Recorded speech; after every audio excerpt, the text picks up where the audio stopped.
Welcome to Car Shopping Insider Strategies. I'm your host. I'm known as Deshone the Auto Advisor. If you have 60 to 90 minutes to spend with us, we're going to talk about how you can make sure you're saving thousands on your next car, not just your next car, but every car you get for the rest of your life. I spent 10 years in the auto industry, 5 with Mercedes, 5 with General Motors, and now we do these streams Monday through Thursday. You can catch us at 12 p.m. Eastern time, and you can get your questions answered live. We do rebroadcast this show for those of you who couldn't make it, or if you want to share this with a friend or family, we'll rebroadcast the show throughout the day. But Monday through Thursday, we are live.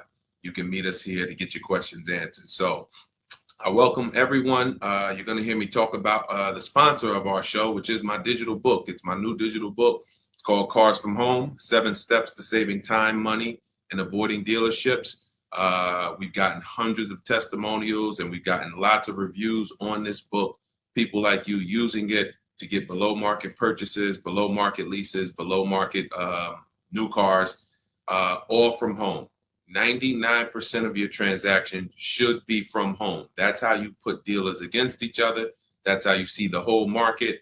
The only reason you should be in a dealership is to test drive your cars, is to have your car appraised if you're going to sell it, and to pick up your car if that dealership doesn't deliver. So we're going to get into some serious Q&A. I see we got a lot of people checking in on TikTok. Good to see you, Cindy, Cowboys, Hoop you 42, EJ Mobile.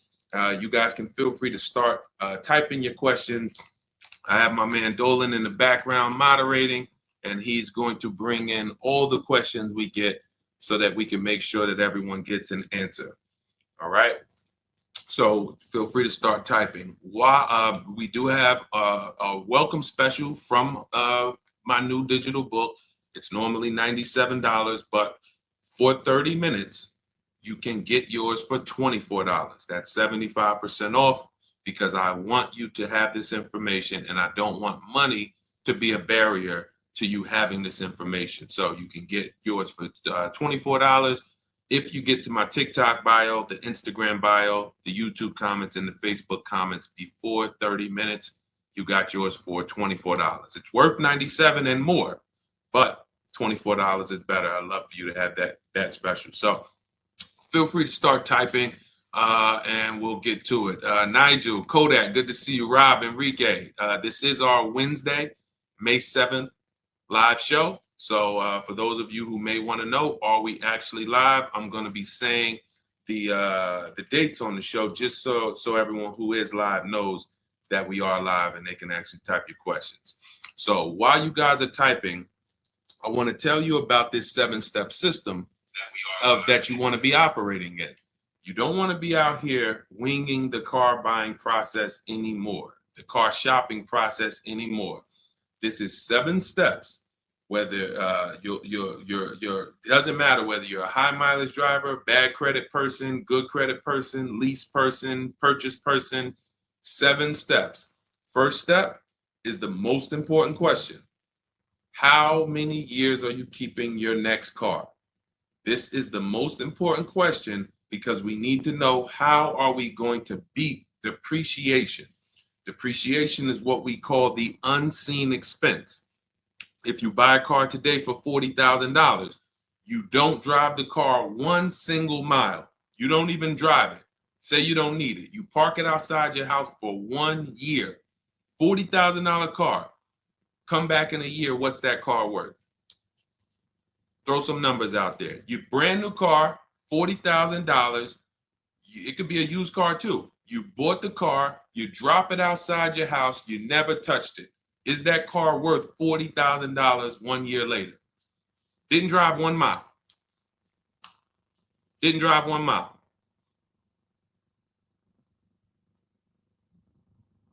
Let's go. Throw some numbers out there. What do you think? What do you think a $40,000 car is worth after 1 year?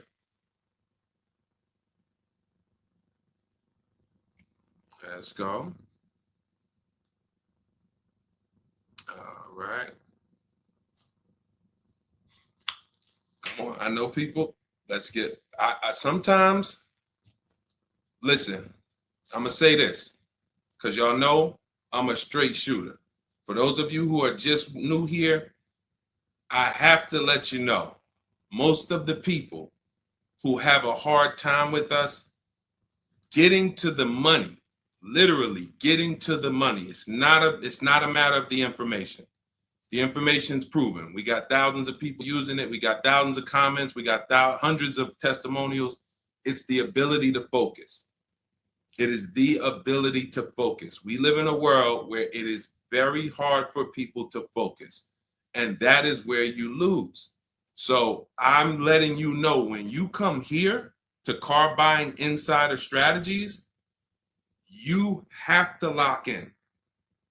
If you're going to be here, if not, you're not going to be able to win. You're not going to be able to use what we teach to literally dominate your car buying processes and have total wins, like Milligan, almost $30,000 off an electric car. Like, Just Ralph saving $5,000 off his brand new 2025s. He bought 2 of them. Dealerships dropped the price. The moment they came out, he got them back in December. They dropped the price on both of them over $5,000. Like, these are brand new high demand cars. You're going to see me share a bunch of people that like, whoa, those results look amazing. And these people are telling you they'll never buy a car any other way except the Cars from Home way with bids. But they focused. Whenever they met me on a video, social media video, hopped on a live, you have to focus, okay? And that's how you're going to win here. So let me talk to the focus people. I see you, KSA. I see you, Nisi, on Instagram. All right, I see you, John. We got you on YouTube. Jay, we got your question coming. So that's the depreciation. You buy a car for 40, your car is worth 30 a year later. It's worth 35 a year later. Even if you didn't touch it, you didn't drive it, you just literally parked it outside your house. So that means our cars are losing value daily, whether we drive them or not. So the reason why the most important question is our first question: how many years will we keep this next car? Because we need to determine, are we going to beat depreciation with a short-term lease, 3 years? Or are we going to beat depreciation with long-term ownership? Well, thank you, Will Rosa. Shout out to the people liking the show. If you are a long-term person, that's where we are purchasing. So that's step 1 in the process. Before you think about, Deshaun, what about my old car? I need to trade that. Nope, you're going to see we don't trade, we sell. But before you think about, Deshaun, I want this car. How do I get the best price on that? Before I think about anything, we are thinking about how are we going to beat the unseen expense, depreciation, because that is what most people overlook, and depreciation kills them, and they don't realize how much depreciation has killed them until they come years later to try to replace their car, and they're like, wow, that's all my old car is worth? Who's had that happen? Who understands that every time you have gone to replace your old car, if you replaced it in 3 years, 5 years, 6 years, besides the pandemic, when every single car was worth $7,000 more than what it was really worth, so you could buy anything and you could win. Besides those times, isn't it more likely that you went to replace your car and you're like, whoa, that's all this car is worth? Man, that's all you're giving me? Because the depreciation has really set in, and we have not held the car long enough to have that win. So that's why this is the most important question. Then we move to equity assessment, where we get bids. Then we move to deal structure, where we structure, what does a great deal look like?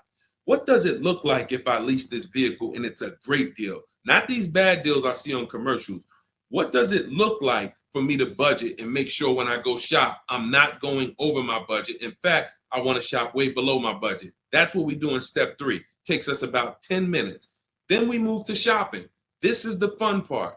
And I want y'all to understand something. Shopping is deciding what you want. It's not buying it. It's not buying it. Shopping is deciding what you want. Okay? And what we tend to do is we mix shopping with buying. When I was in the dealership, I would have people, man, Deshaun, I don't know how I ended up with a car. I just went to Home Depot. I was going to Home Depot. I said, let me stop by the dealership. And now look, I'm leaving with a car. That's mixing shopping with buying. We don't want to do that. And then we move to step 5, which is we're multiple offers. Multiple offers. So you're going to hear as you stay on the stream and as you understand what we do in the Cars from Home process and why people are saving so much money and they're so happy enjoying their process is because of those 2 words, multiple offers. It puts you in control. It puts you in the driver's seat. It makes you feel like you are the prize. You're not begging anymore. Who's been in a dealership feeling like, man, why am I begging these people to take my money? Will anyone be honest? Anybody be honest and say, man, anytime you've been in the dealership, have you ever felt like, why am I begging these guys for me to give them $20,000 of my money? $50,000 of my money. So what we're going to do is when you start getting multiple offers, you're going to see, whoa, this thing flips on its head. Now they're coming to me. Okay, so this is just initial mindset of the difference with the Cars from Home process. Step 6, we go and tie up our paperwork. Again, if you notice, all of this stuff I'm talking about is done from home. The only thing we do in that dealership is test drive, come on home. And you're going to start now enjoying your test drives. So you probably can't even, you've probably been scared to go test drive. Sean, I'm scared to go test drive. I don't want to, because they're sitting you down. Thank you, Paul. Thank you, Paul Sperling, for being honest. I see you on Facebook. That's where you've been nervous. Man, I don't want to go test drive. I'd rather just, but what you're going to start doing now is enjoying the shopping because you're test driving, going to another dealership, test drive this. Sometimes people go with their families and say, hey, family, good news. We're going to go out this weekend. We're going to test drive a bunch of cars and we're going to decide what the right one is for our family. The kids are happy, wife's happy, husband's happy. Yes, let's do it. Get to the first dealership, test driving the car. All right, what do you think, guys? Oh, it's okay, it's all right, it's nice, we like it. Okay, now the kids think we're going to see 3 vehicles. Next thing you know, Dad's sitting down with the salesman. Hey, we got a great sale, today. It's a 1-day sale. That's a lie. Really? Oh man, what does the sale look like? Oh man, and for those of you know, I'm not the public. I'm an insider, so I'm telling you from being in the dealerships. You get what I mean? Like I respect people who never were car salesmen and they're trying to teach you guys how to get the best deals. God bless their hearts. I'm telling you from inside. So next thing you know, the husband's sitting down talking numbers. Kids are like, hey, Dad, what happened? I thought we were going to, hey, hold on. Daddy's working out a good deal here. Hold on. They got a 1-day sale. Not realizing they've completely taken you off your shopping process, which is your power, deciding what you want. And then once you decide what you want, you have multiple dealers compete while you sit at home. Right where I'm at, right where I'm sitting is where I have made my last probably 5 car deals for myself and my family from right here. Bids. So now that we open it up, we gave you a little mindset of what Cars from Home is about. We got questions coming in. I see Jay on YouTube. I see Robert on TikTok. For those of you who want to know if we're live, we are live. It's our Wednesday, May 7th episode. We're live every Monday through Thursday at noon. But you might be watching a rebroadcast and you might have someone ask the same question that you're going to ask because we do replay the show throughout the day for those who couldn't catch us live. All right. So Dolan, let's start bringing in these questions. I see we got some coming. And Instagram, you guys type your questions. We're live on Facebook, YouTube, Instagram, and TikTok. All right. What do you think about the Flex Car Leasing Company? Let's see. It's Flex Car Leasing. All right. Let's see if we can find out about Flex Car.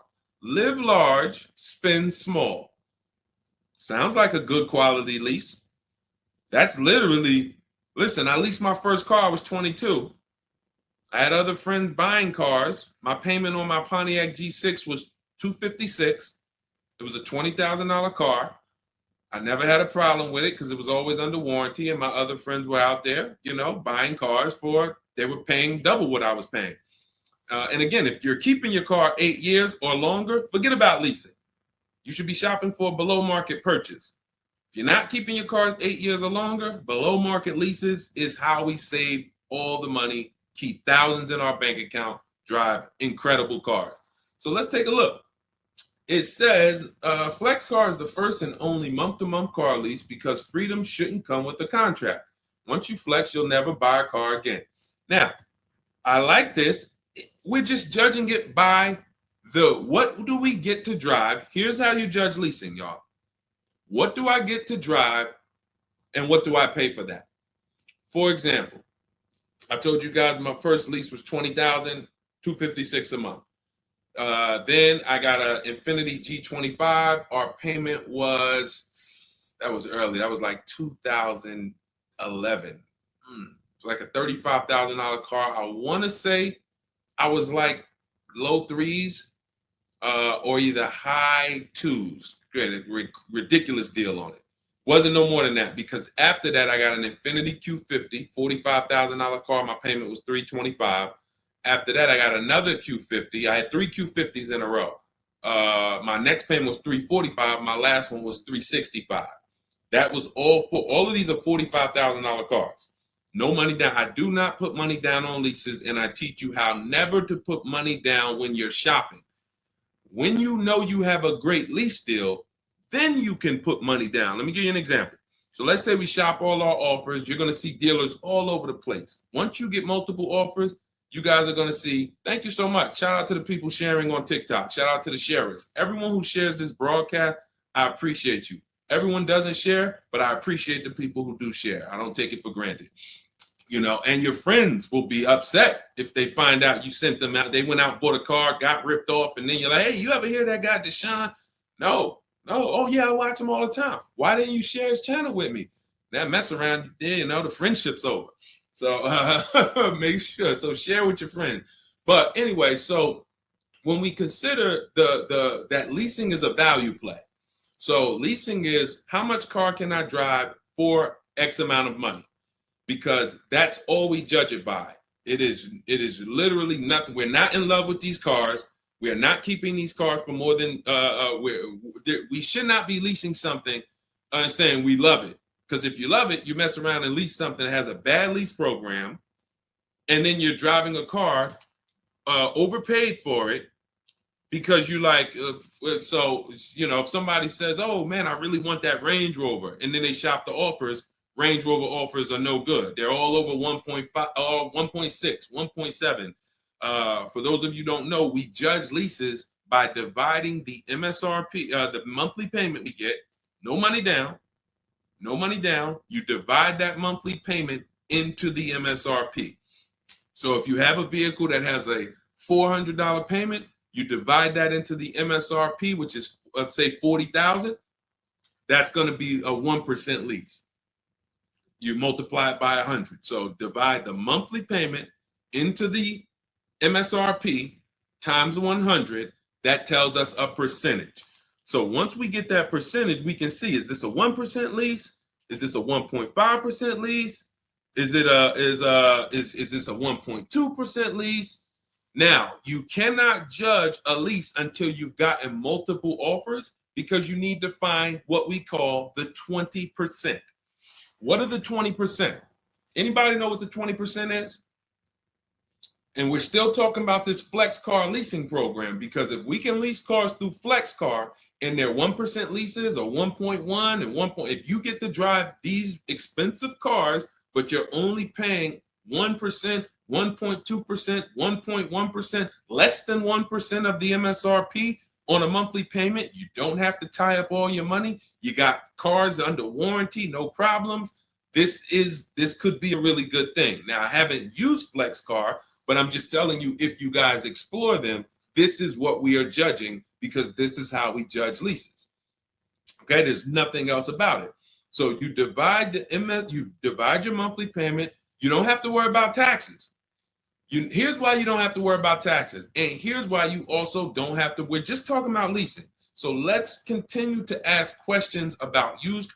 I don't know if more people are just interested in leasing.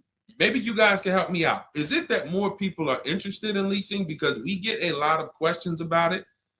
You know, we have systems for pre-owned cars. Shopping deals with getting below market pre-owned cars, getting below market new cars.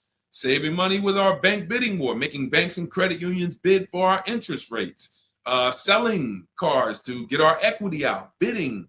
So we have all types of stuff outside of leasing, but I'm going to answer the questions you guys ask. And if Dolan keeps pulling in the questions and most of them are about leasing, then that's what we're going to talk about. Okay? So so here's the reasons why you never have to worry about what about the taxes and fees and what about the selling price? Do I divide the monthly payment into the selling price or the MSRP? Well, you're going to do it on the MSRP. That's that sticker price. I'm going to show you guys an example here on the screen so you can see. This is a sticker, window sticker, and you can see, Dolan, can you snatch that? Thank you so much, Dolan. The total MSRP right here, that's your MSRP. That is what you're dividing your monthly payment into. Now, the MSRP tells us the value of the car in the market. The MSRP tells us the value of the of the car in the market.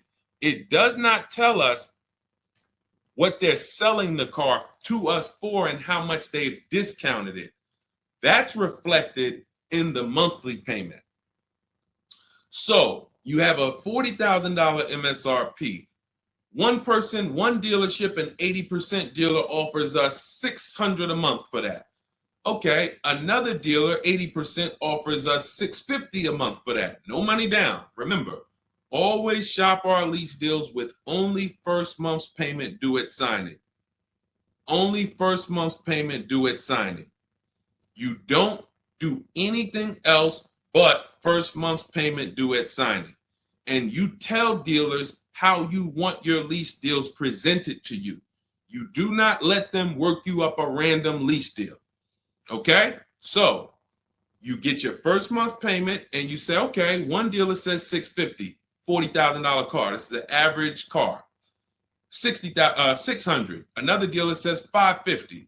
But then here comes this 20% dealer, $425. So now you're looking and saying, whoa, the percentage for the higher dealers is 1.4, 1.45, 1.6, but this lowest dealer is 1.2, 1.1. What's going on here? Same exact car. This is the 20%. You've identified the 20%. They've identified themselves, and the lower sales price that they're giving you is reflected in the monthly payment. So so the monthly payment is where we can see the discounts, not the MSRP. So we divide that monthly payment into the MSRP, gives us that percentage, and we can see those with the lowest offers, lowest percentages have made us the best deal. And we always make sure we tell them, put your taxes and fees into the payment. Okay, now I have templates for this. So everything we do is by email. If you guys want to take this and use it, you want to try calling around, just remember this stuff. For those of you who do not want to remember it, you're like, Deshone, give me the blueprint, give me the step-by-step. We have everything in my digital book, Cars from Home, 7 Steps to Saving Time, Money, and Avoiding Dealership. I wrote the templates out. You just fill them in, blast them out. We show you something we call the 25-to-5 strategy, where you connect with 25 dealers in 20 minutes, and your goal will be to get 5 offers. So as our welcome offer, you can get your copy for 75% off, normally $97. But if you head to my TikTok bio, you won't leave the show, Instagram bio, YouTube comments, or the Facebook comments, you can get yours for $24, which is going to be 75% off. It's a digital book. You'll have it by the end of the stream. Okay? But this is very important. When we're judging lease deals, whether it's through FlexPay, whether it's through an individual dealership, it does not matter. We are judging them based on value. And the lower percentage I'm paying to drive X amount of car, the better value that we're getting. Okay? That makes sense? Type dollar signs if that makes sense. If anybody needs me to go deeper on that, we can certainly go deeper. Okay? I just had to, there's somebody named Pop. We blocked him on TikTok. He said, talk too much drama to drive a car. He never say that with a house. And if he would, he's totally ignorant. And here's the thing. We have been taught by the auto industry, a multi-billion-dollar industry, that we know as the public takes advantage of people and rips them off. As an industry, not every dealer, but as an industry, they take advantage. They do not get sued. We have people who are driving the same cars, paying $200 more, same exact car. No one is getting lawsuits. You're ripping us off because you've taught us that we should be able to come into the dealership, make a $30,000 transaction on the low side. The average car price is probably 40, 45 grand. They've taught us that they've taught us we should be able to make that decision in 1 hour with no real competition and no real information. So when we talk about strategy and the way we save money, when you look at somebody like a Marie, hey, just wanted to reach out and say thank you. I love these emails, by the way. Those of you who have my book, who are using it, please continue to send me these types of emails. Marie said, just wanted to reach out and thank you. Using the guide, I saved over $13,000 off MSRP, got my payment to be hundreds lower per month and maintenance included with no money down. Just wanted to say thank you. 2025 GLC 300 coupe fully loaded. Now, some of you have this exact same car or you know someone with it. You know someone with it. And they probably went out, got it traditionally in 2 hours, did very little shopping because they wanted this car. But Marie used the cars from home process, got my book, $24. Hopefully she got it at the welcome offer for $24. And that $24 investment saved her $13,000 off this new car. $13,000. We are not here on Wednesday, May 7th, to talk about hundreds of dollars. And these are the people who would be warning you guys to say, hey, you better have a process. And if you don't, that's okay. You don't need a process. Just know you're overpaying.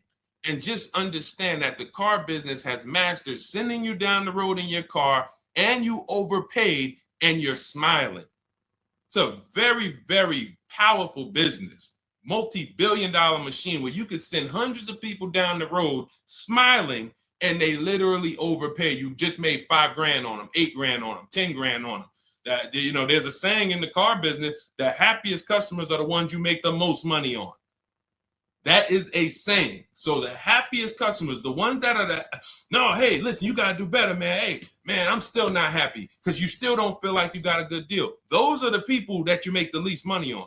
Still making money on them because they're not comparatively shopping. But the ones who, oh, Joe, you were great. You made this so easy. Go see Joe, everybody. Meanwhile, Joe's making 8, 10 grand on you every single time. So appreciate the people who value having a process for the most expensive purchase some of them are going to make. We're not buying homes like we used to. So some people, cars are going to be the most expensive purchase that you make. So I appreciate the people who value how serious that process is. All right, Dolan, let's keep them going. Next question. We got a lot more coming in. Lady V, how are you? What are the major updates for the car buying strategy? Oh, are you in Cars from Home? I announced Lady V, let me know because it sounds like you're talking about a post I made to our private group. Actually, if you check Leasing Like a Boss, what we just did is we turned our 25 to 5 shopping process, which was you. By the way, guys, this is somebody, we have 2,300 people in our inner circle who use the Cars from Home strategy. They don't like reading, not all of them. They prefer videos and coaching. We have coaching calls first and third Wednesday. We got one this afternoon. But what she's asking, I announced that we were upgrading again our process because we made it even shorter. And guys, we're getting cars in 45 minutes. We're getting lease deals in 45 minutes over a 3-day period, 45, 60 minutes. Literally, we are having people bid in a process that used to take us, even our people who are good. Like you look at somebody like Rosalie. Rosalie, some of you know if you've been on the stream, I continue to celebrate her. She got 3 cars. At once, she had to get 3 cars for her sons. A Nissan Rogue, $36,000, $399 a month, sign and drive. CX-30, $28,000, $339 sign and drive. That's a 1.2% lease. And then Mazda CX-50, $40,000 vehicle, $420. 1% leases, and then one, just killing it. Probably. And then she got $6,700 selling her old leases. She sold 2 leases because in step 2 of our process, we teach you how to sell not just your cars that you own or that you finance. Who didn't know you could sell a lease? Type me. Let me ask this too. Who didn't know you could sell a car that you did not have the title for? It's not paid off yet. Let's ask both. Who didn't know both of those? Because I've seen people in my career that say, listen, Deshone, as soon as I make my last payment, I'm coming to get that. As soon as I get the title. And I'm like, where did you think that you had to wait for the title paid off to? So who didn't know that? So literally, I see you, Nina. Thanks for being honest. Appreciate you. All right. Thank you, yours truly. I appreciate the people who are always willing to be honest, because you're the ones who are going to really, if you can't get the bad news, you are literally not going to be able to get to the good news. Like, you got to realize the people who they have a very tough time is they just think, Deshone, I know way more than you. Even though you've been in this thing since 2006, you got all this experience, you done worked for this, been a finance manager, had your own brokerage. Deshone, I still think that I know this more than you. Very tough time helping them. But other people, you guys can win very simply. So when we look, she's asking, we were getting these cars in roughly an hour and a half, 2 hours from home. Now I'm doing it in about 60 minutes, but I created a quicker process, cut some things out, and we just are uploading new things to our membership page that are going to have people literally popping in over a 3-day period. Morning, 10 minutes, afternoon, 10 minutes, evening, 10 minutes. You do that by your second day, you're going to have 5, 6 offers, 7 offers, and be ready to close the deal. Like that quick. That quick. I'm always about quicker. Deshone, y'all getting cars in an hour and a half from home. Yeah, but can we do it quicker? So that's what we got. So check Leasing Like a Boss, and you'll see some of the new videos already in there. And thank you, Daniel. He said it's worth the price. And it's in the book. So very important to understand. Everything we're talking about, guys, you can get it for $24 if you get to the book before the 30-minute welcome offer expires. This is the same system. Some people just like videos and coaching in our community, 1,600 people in it. They want to be in that. Like, let's do this together. Let me ask more questions. We can't answer questions for people who have the book. Unless you pop on a live and you catch me here. So thanks, Lady V. But yes, check out the membership page and you'll see all of the new videos in day 5 for the 25 to 5 strategy. It just got quicker. All right, go ahead, Dolan. Pull the next one up. All right. And every time y'all hear something that you like, can you continue to run up these likes on TikTok? Appreciate it. I see we're about 300 now. But if y'all can continue to run those likes up, it means a lot. It lets TikTok know, hey, they're talking some serious stuff over here. Let's bring some more people over here so more people can benefit. My man Paul Sperling on Facebook. How are you? Are there dealerships that won't allow you to lease unless you use their financing and not use your own credit union? This is a great question. Wanted to know if it was true because Genesis Salesman told me that. Great question. So Paul, with a lease, we must use the dealer's bank or the manufacturer's bank. It's not like a finance where we can go and we can get our own financing. We can shop around for our own financing. And the reason we're doing that is to make sure that they're not overcharging us for the financing. So we have a process we call the bank bidding war, where we strategically let tons of banks and credit unions shop our credit without it lowering our credit score with all these inquiries. And we do it within a window, and it allows it to only show, it only affects our score as one hard inquiry. So these are the steps we take to make sure we are not overpaying. Thank you, y'all. Yali 288, #1 gifted badge. Appreciate you. But on a lease, it's different. We must go through the dealer's bank. Now, here's what could happen. With a lease, there's something called a money factor, which is an interest rate. That's an interest rate on a lease. It's called a money factor. Now, dealerships, if they know you are not shopping, and some, the 80%, even if they know you're shopping, they're going to mark up the money factor. So they're going to create and quote you with a higher money factor. This is why going in and asking for the invoice does not matter. You don't know what the hidden money is. What are the rebates? What is the incentives? What is the money factor? You don't know. Did you mark it up? Did you not? Can't see it. It is totally undisclosed. There's no way for you to see it. So how do we make sure this doesn't happen? Multiple offers.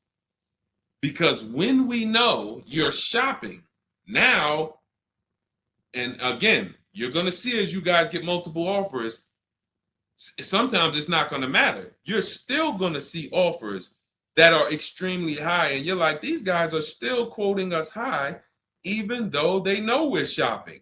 Correct. Because this is what they sell their cars for. And they will sell this car to someone else for the higher price who does not have strategies before they discount it to sell it to you. They would much rather say, Mr. Customer, that's my best deal. I'm sorry if it's not in your budget, but that is my best deal. They're not lying because they're going to sell that car to someone else who does not have strategy, who will gladly pay it. But once you begin to shop around, you're going to see, like I have a market report up. Can you snatch that question down for 1 second, Dolan? There's a market report up here on the screen for an Infiniti QX60 Lux. It's a $61,000 vehicle. Now we can see so far, and this was literally when we got 4 offers. Now what you're going to be getting is at least 5 to 7, and then you make your decision. Only vehicles that are very scarce, you're going to see less than 4 offers, or less than 5 offers. And then at which point, we usually make a decision on, do we want this vehicle or do we want to hold off and maybe check back next month, because we need competition. But in most cases, you're going to see plenty of offers come through, 5 offers, 7 offers. This is how most market reports look that we prepare. We prepare these for people, and this is what we teach you to do for yourself. So as you can see, $61,000 vehicle. One deal is at $873. Sign and drive, no money down. One dealer is at $889. But then we have 2 dealers that have come in at $680 and $685. $200 apart. So now there are people in these other dealers that are at $800, almost $900 a month, negotiating. Come on, man, can you get me down under 8? You see how that's a losing battle? They're at $889, right? They know we're shopping, because when we shop, you always want to let dealers know. I'm speaking to a couple dealers.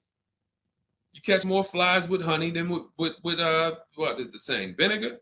So be nice, be friendly. All the scripts we have, you use our scripts.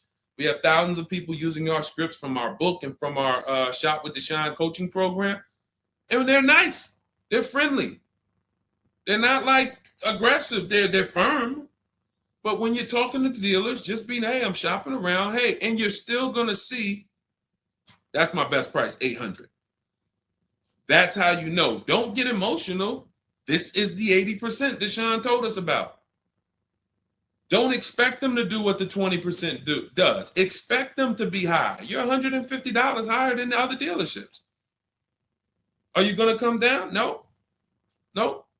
Because 16 million new people buy new cars a year. And sorry, I'm glad you got strategy, and I'm glad you know how to find this 20% dealer that's $150 less a month than me. But that's not going to change the fact that I'm going to sell this car to someone else. And they'll try to lean on you and say, well, do you want it? Because, hey, that's our price. No, I'm sorry. We don't want it. Thank you so much, though. So this is what we're dealing with when we are dealing with car salesmen. which is why you must shop multiple offers to be able to get your best offer. Now, when we look, going back to yours truly's question about, can you pull that question back up about the shopping for the lease financing? It wasn't yours truly's question, I don't think, Dolan. Whatever the last question was, because what we're talking about is in those $800 a month payments, what is making those high payments so high? It may not be that they're not discounting only. It might be that they're not giving a big discount, and the finance managers are so used to robbing people that they say, listen, every single lease quote that y'all quote, make sure you put 1 point in there for me. Every single lease quote. Do not bring me a lease customer if you don't have any padding in that money factor for me. And that's what they do. So they are not going to lower the money factor. They can't. There was salesmen. I remember when we were salesmen, they used to start negotiating the rate. Hey, what if I could get you down to 3.9 or 4.9? The finance manager come out and say, why are you saying that? You're giving away my money. You negotiate the car price. You negotiate with their trade with them. You don't negotiate my money, because the finance managers are like, hey, when it comes to that rate, that money factor, those interest rates, that's my money. And there are some dealers who have it built in, which is why you must comparison shop. You stay at home. Again, if you want to do it your way, you want to call around, you want to get at least 5 offers. Using our way, we'll show you how to get 5 offers, contact 25 dealers in 20 minutes, and then literally in minutes, you got offers coming into your inbox. But whether you're doing it our way or whether you're doing it your way, stop doing it their way. Their way is just come on in, think you can negotiate back and forth, and then once you hear a number that you feel like it sounds good, that's when you take it. Losing battle. Okay? Let's go, Dolan. Pull up the next one. All right, I see we got a lot of questions. We got Nina. For those of you who don't know, we are absolutely live. This is our Wednesday, May 7th live. We're live every Monday through Thursday at 12 noon, so you can meet us here. If you couldn't catch the whole stream, we will rebroadcast this show throughout the day, so you can have your friends, family watch it, or you can catch up on some of the things you missed. We'll replay all through the rest of the day. And on the weekends, we take all the shows from the week and we rebroadcast them out, so everyone can catch up on things throughout the weekend. All right. And most times you're going to hear someone ask the same question you were going to ask. All right. When getting quotes for your Adrian on Facebook, when getting quotes for your car for trade, who all should you get quotes from? This is a great question, Adrian. 6 companies right now. 6 companies. And we could throw a 7th in because Rosalie sold hers to We Buy Any Car. So this is step 2, guys. This is called the equity assessment, because we don't trade. Trade is a curse word here. The only people who have to trade using our system are people who've buried themselves in negative equity, and now we're working a transaction to get them out of it. They can't pay the difference, so they have to trade their car into whoever wins the bid. And but those are the only times we use that curse word, trade. In every other case, we are selling our car to cash buyers because we're separating our transactions. We separate who we buy our car from who we sell our old car to, from who we get our bank loan from. Some of you, and be honest, have you given the dealership your trade-in, got a loan from them, and got a car from them? All 3 in 1. Have you done that? I bought a car from a dealership, got my loan from them, and I gave them my old car. 3 transactions in 1. Impossible to have 1 there.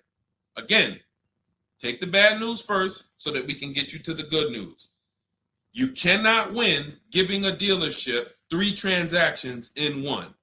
Okay? Each one of these should be bid out while you're at home so that you know I've maximized everything. Okay? So 6 companies we're getting bids from: CarMax, Carvana, Driveway, Kelly's Blue Book, but not the regular Kelly's Blue Book, Instant Cash Offer. Kelly's Blue Book Instant Cash Offer, where they connect you with a local dealership that gives you a cash offer. Auto Nation, cash offer. Car Gurus, cash offer. All three of them connect you with a local dealership to get a cash offer. Now, when you throw in We Buy Any Car, or maybe a local cash buying company that you might see commercials with, hey, we want to buy any car, we'll buy your car. All of them. Now, this takes about 25 minutes to do to get all of these quotes, but you're not getting, this is a third of your transaction. So those of you who are like, I'm just going to trade, God bless you, do you. But you're not going to make the money we make. You're not going to make the money Rosalie made. Sold 2 leases, put $6,700 in her pocket at the end of the lease. And what many of you, do I still have Melissa's test? See, Melissa, many of you who are going to learn that you have not been a long-term person and you have been buying your cars, you're going to get your bids, and then you're going to put a ton of money in your bank account because you're going to lease with no money down. And once you lease with no money down, I don't think I have it up. I think it was from last year. And because we're just showing all 2025s and 20. Yeah, that's all we're showing right now is, recent people, But some of these, Dolan, I'm going to go back and grab because some of them were unique in that when you see you've been somebody who's been taking loans out and you're like, Deshone, every time I buy a car, I take loans out 5-6 years. I go trade the car in after like 4 years, or maybe I pay them off and then I go and trade them in. And I always end up really not getting nothing. I got high payments every time. And then whatever my old car is worth, I use it for a down payment for the new car. I don't really see where that money goes. So this is a repetitive cycle. What you're going to do is actually get your cash bids, realize, all right, I've been breaking the 8-year rule. The 8-year rule says if you're not buying your next car to keep at least 8 years, you should be getting a below market lease. That's what you should be shopping for. That's going to save you thousands upon thousands of dollars more, and you're going to drive better vehicles. If you're keeping your car more than 8 years, then you should be shopping for a below market purchase, new or used, based on your budget and your values. So the 8-year rule. So you say, man, I've been breaking this 8-year rule. I'm not keeping these cars 8 years.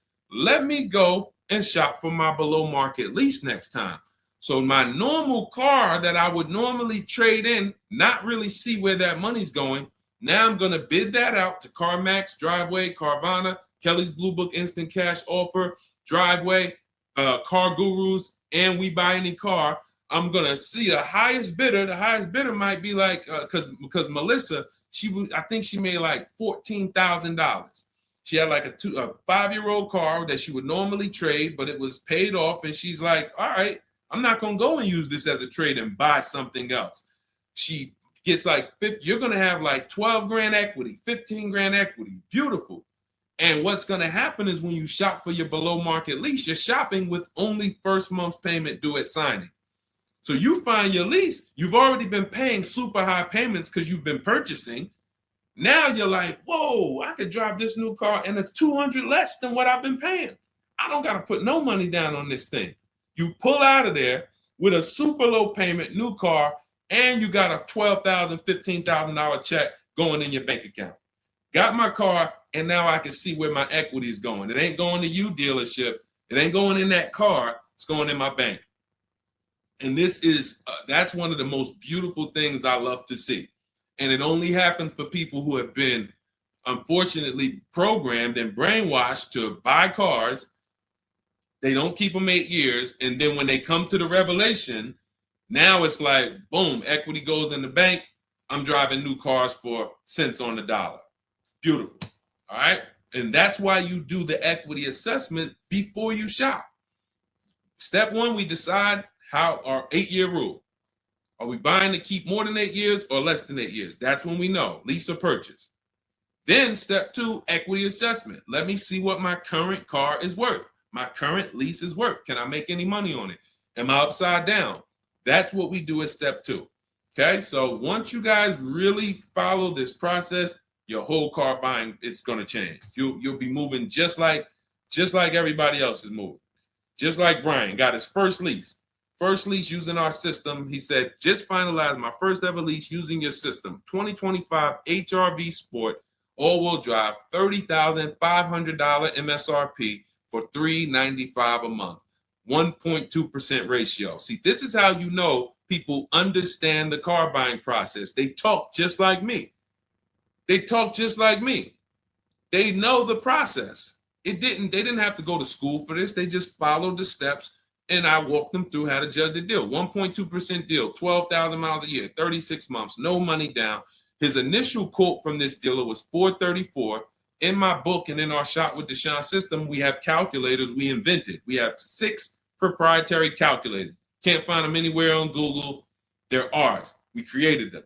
He used our calculator. We put all our offers into the calculator. It tells us what to counter. So he counter offered online or by email. His last offer was $395. They went from $434 to $395. That's how it goes. And he probably had 5 or 6 or 7 other offers that was $150 a month higher. That's how it goes. All right. That's where you want to be. All right. That makes sense. Did everybody grab that? Type $ if you follow me. Who's following? Type $. Okay. I never want to go to the next subject before I make sure. All right. Did you grasp that? Did you? All right. Thank you. I see you, DJ and Nice. My man, good to see you checking in. Hart, you have that's your username, Hart. So yours truly. Thank you so much. Good to see you. All right. I see you, HD1 1225. Good to see you. All right, perfect. All right, Dolan, let's go to the next question. All right, feel free to keep talking. I know we got a bunch, so I'm not even gonna say it. Let's just try to get through what we got so far.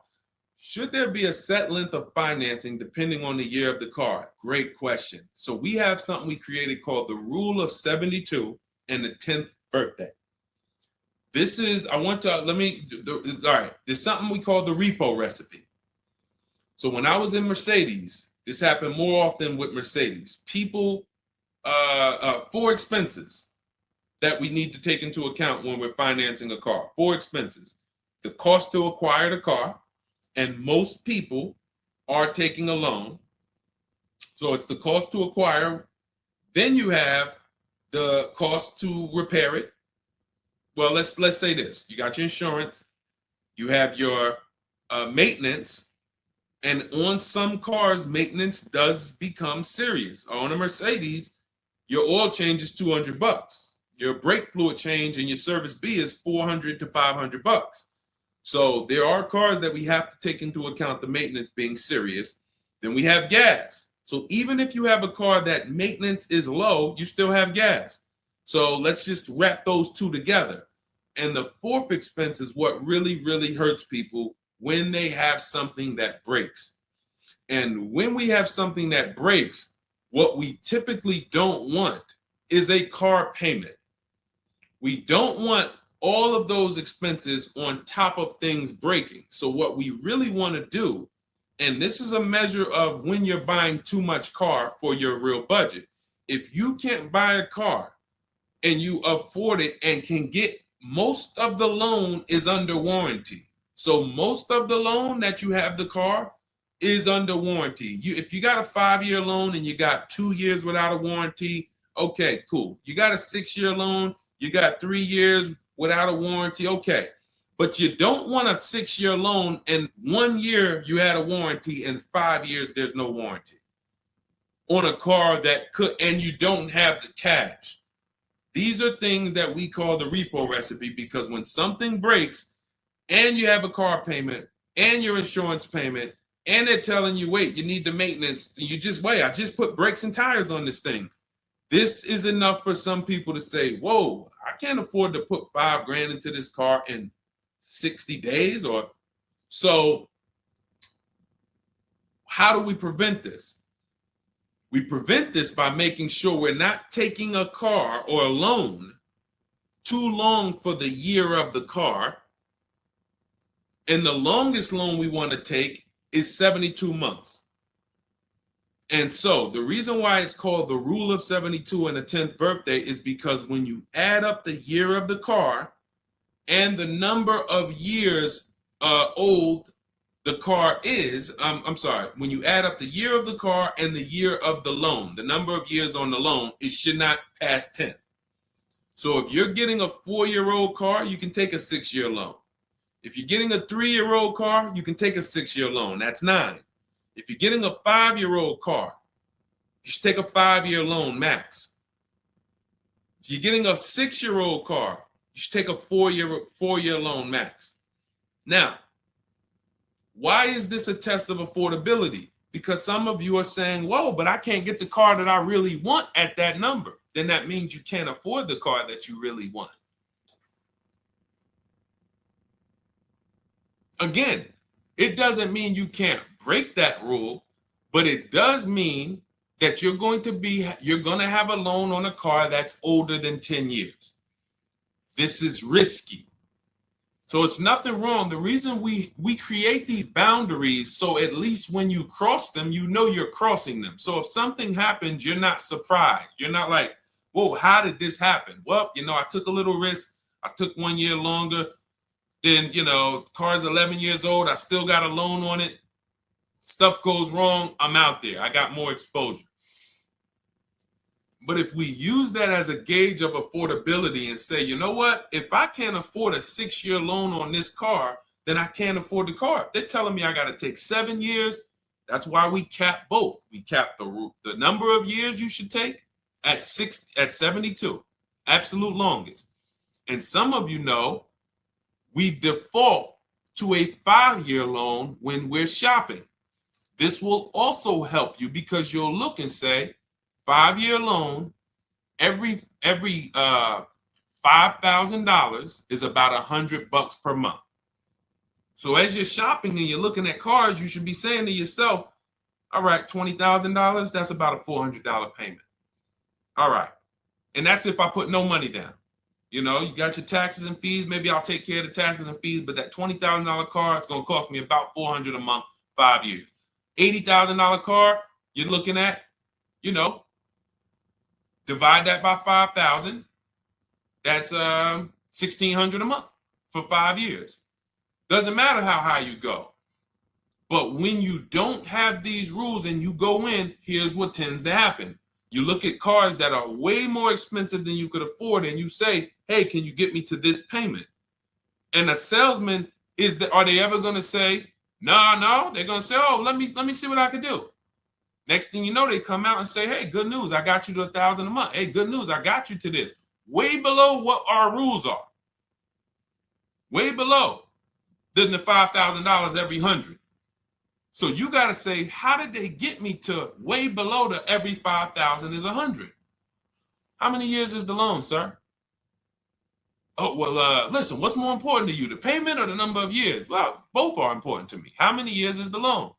Well, right now, this is an 84-month loan. This is a 96-month loan. Wait, so 7, 8 years? 8 years, 9 years? You're talking like, yeah, well, and that's how you get jammed up. So if you keep these boundaries in place, longest loan I'm going to take 6 years, 72 months. When I'm shopping for a car, if I'm purchasing it, not leasing, I am looking and saying every $20,000, every $5,000 I'm going to borrow, it's going to cost me about $100 per month. If you do these things, look at the car. What's the year of the car? 5 years old? All right. Max I want to do on that car is a 5-year loan. Oh, it's only 3 years old? All right, I can stretch to a 6-year loan if necessary. You keep these boundaries, you will be safe. You stay far away from the repo recipe. When things tend to go wrong at that 9, 10 year, 11 year mark, you got to put some money into the car. Car is paid off. You don't have to worry. Okay? High dollar signs if you guys followed that. We can move on to the next question. Everybody clear on that? Colin Moore, welcome to the community. New follower. We are live. It is our Wednesday, May 7th episode. You may be watching us live at noon, or you might be watching a rebroadcast. We rebroadcast the show throughout the day until our next show tomorrow, which is at noon. Monday through Thursday, we're live at noon. You can please tell your friends who are shopping for cars, meet us here. they'll be shopping for cars in the next 6 months. This is where they want to be. And they really don't want to wait. I mean, I'm trying to get people to stop waiting till they need a car to go and start learning this stuff. You want to be in the market 90 days before you need a car. We've been programmed again to wait until, and it's probably the anxiety. I put it off to the very end. We've just been programmed to wait until the very end, and then we go in and now we have desperate vibes. We're like, oh, I got to take anything I can get. We really want to be strategizing our car purchase early in the market, able to say no to offers very early. This is power, where you can say no. You can email. We have dates that we give the dealerships of, hey, this is when I could buy a car. I could buy it today, but I don't need it for, 2 months, 3 months. That really puts us in a position of power because everyone they're dealing with is desperate, walking in saying, I need a car today. Oh, I hear these cars are hard to get. All of this wrong, desperate energy that's going to make them pay more. That's what they want to sell. We come with, no, we can make a deal today, but we don't have to make a deal today. And when we come like that, it really positions us to, next month, the car salesman will be like, man, I ain't sold a car in 4 days. Oh man, let me call Kevin Gilder. Hey, Mr. Gilder, are you still in the market? Yeah, I'm still here. I told you I got until I got a couple months. Oh, cool, man. Listen, I think I could get that offer you made last month. We couldn't do it last month, but we were super busy. Everybody was in here, man. We charging them all of this money, but right now we're pretty desperate, and I would like to take your offer to my manager. Sure, definitely. That's obviously not what they say, but that's what they're thinking. So you want to be positioned for that. If you shop every single time in an emergency, you're not going to be able to be positioned for that. Okay? We don't want to be in the habit of emergency shopping. Not here. Once you have this way, you'll be like, oh, man, I could get in the market early. All right. Go ahead, Dolan. Oh, for those of you who are like, Deshone, there's no way I'm going to remember all of this stuff. Can you give me the whole blueprint? Write it out step by step. That's my new digital book, Cars from Home, 7 Steps to Saving Time, Money, and Avoiding Dealerships. And it's 7 steps, whether you are purchasing, whether you're leasing. We get below market leases. You're going to get below market leases, below market new cars, below market used cars, below market financing, because you're going to have banks and dealers bidding for your financing.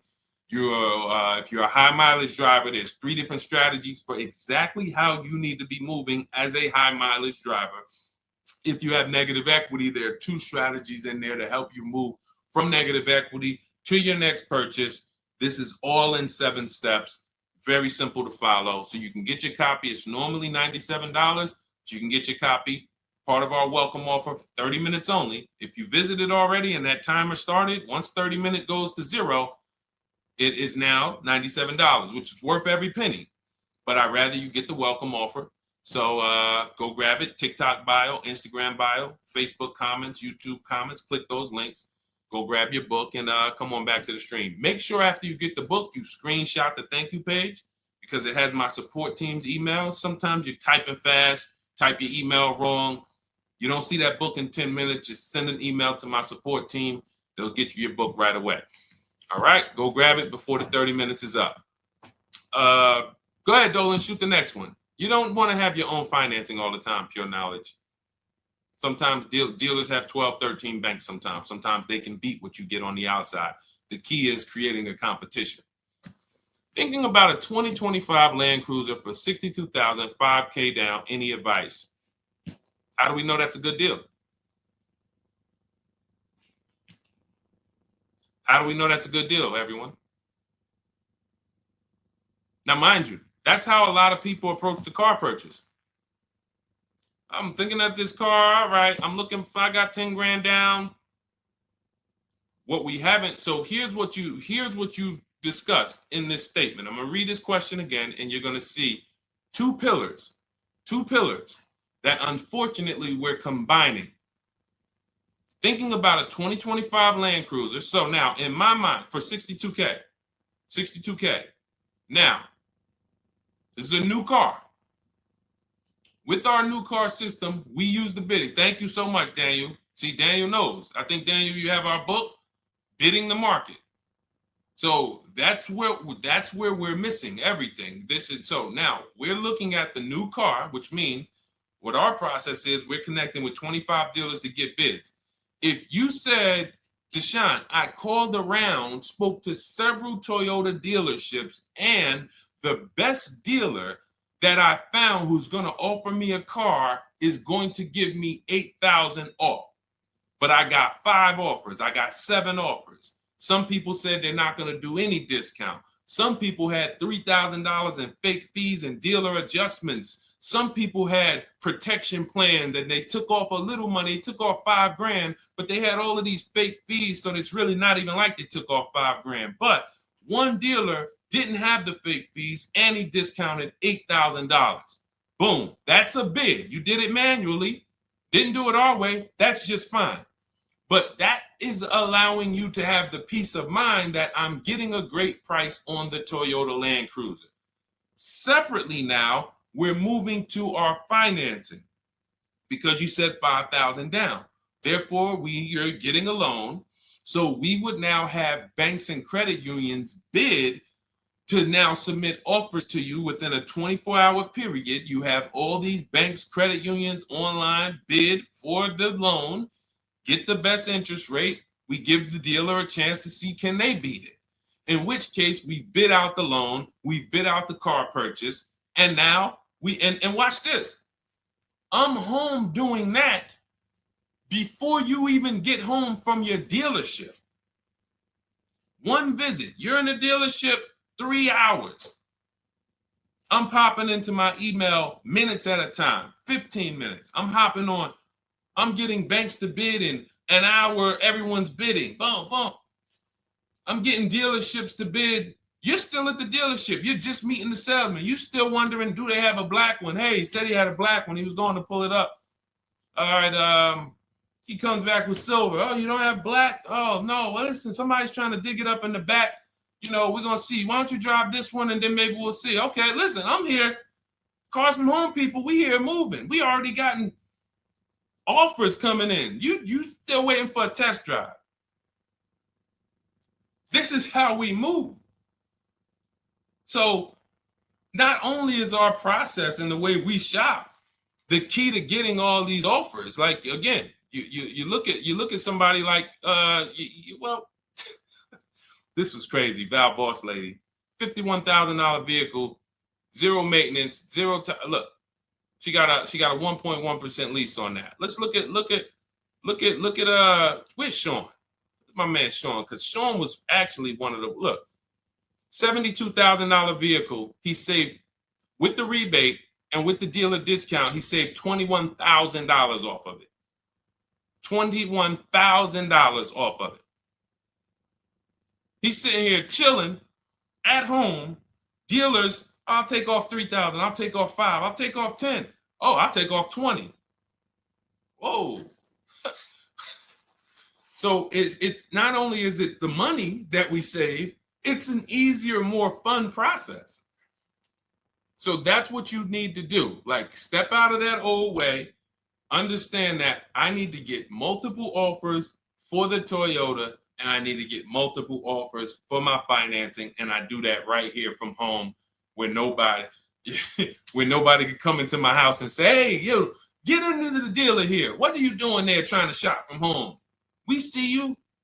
You're not going to break our programming on you. You better get up right now and walk into this dealership so we can charge you more. Who's going to do that? While you in your living room, while you at work? Dealers bidding while you're at work.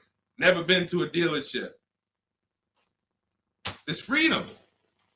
Multiple offers. Yes, Lady V. That's my 2 favorite words. I swear, if I didn't wear unlearn, relearn, I'd be walking around with a shirt that said multiple offers. All right, let's go, Dolan. Shoot the next one up. We got time for a few more. Let's go. A few more questions.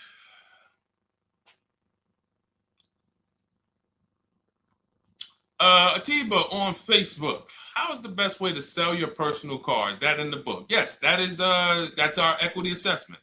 Step 2. Step 2. Multiple offers. Get your 6 to 7 cash offers.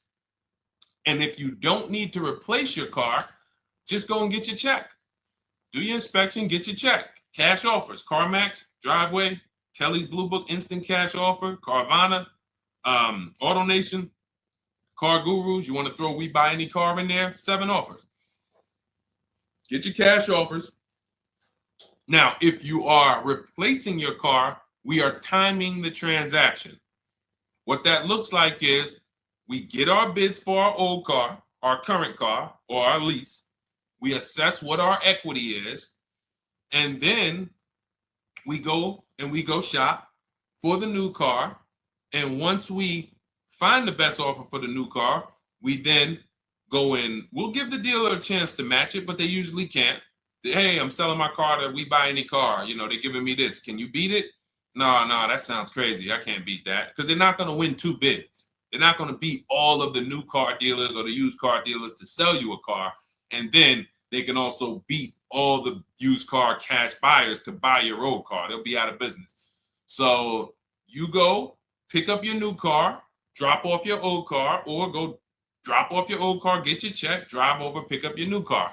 Maximize both transactions. It's a beautiful thing.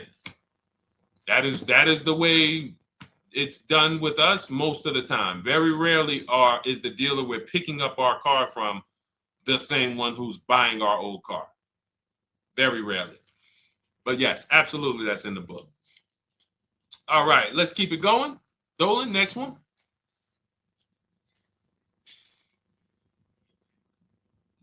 Daniel Thompson. Deshone, I've been keeping an eye on a used vehicle that has been sitting on the lot for over 60 days. What is a good amount to ask off the sales price without teeing off the dealership? Thanks for your time. So if you've been watching the vehicle, and this is the benefit of being in the market early, used car markets change, used car trends change. You can see prices going up, you can see prices going down, you can save inventory that you've been looking at. You know, I show you in our multiple marketplace strategy how to save the cars that you're looking at, create these save listings. Every new car that pops up, you get an alert for it. This is why when you know the market, like Daniel knows the market for this car, if he has on alerts, every new car that pops up, he knows about it first, and he can actually jump on that car quicker than anyone else, because other people will hesitate because they don't know the market. So they'll say, hey, what about this car? Oh, they just listed it today. It might not be a good deal. Well, Daniel will know if it's a good deal because he's been watching the market to know, yes, that's a good deal. No, it's not a good deal, because the really great deals where dealers say, hey, we're just going to move this car. We want it gone in 24, 48 hours.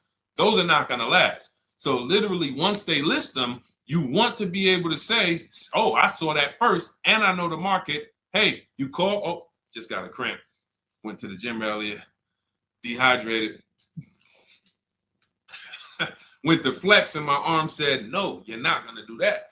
So, but once you know the market, you literally can jump on things fast. Now, in the case of also watching the market, in this case, we see a vehicle that's sitting. Long as we verified there's no bogus fees on it, only fees on a car we're purchasing, used car or new, should be tax, documentation, and motor vehicles. That's it. Tax, documentation, motor vehicles. In some cases, in certain states, you may see smog or something. Should be very small. Very, very small. Shouldn't be anything else for $300, $400, $500, $600.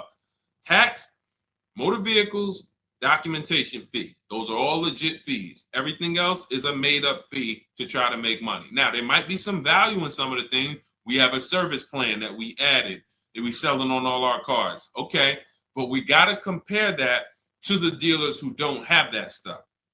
So what you want to do is look at the low side of the market, the way we teach. So if you're looking at the low side of the market, Daniel, for example, and you see, all right, all the low prices are 21 to 22.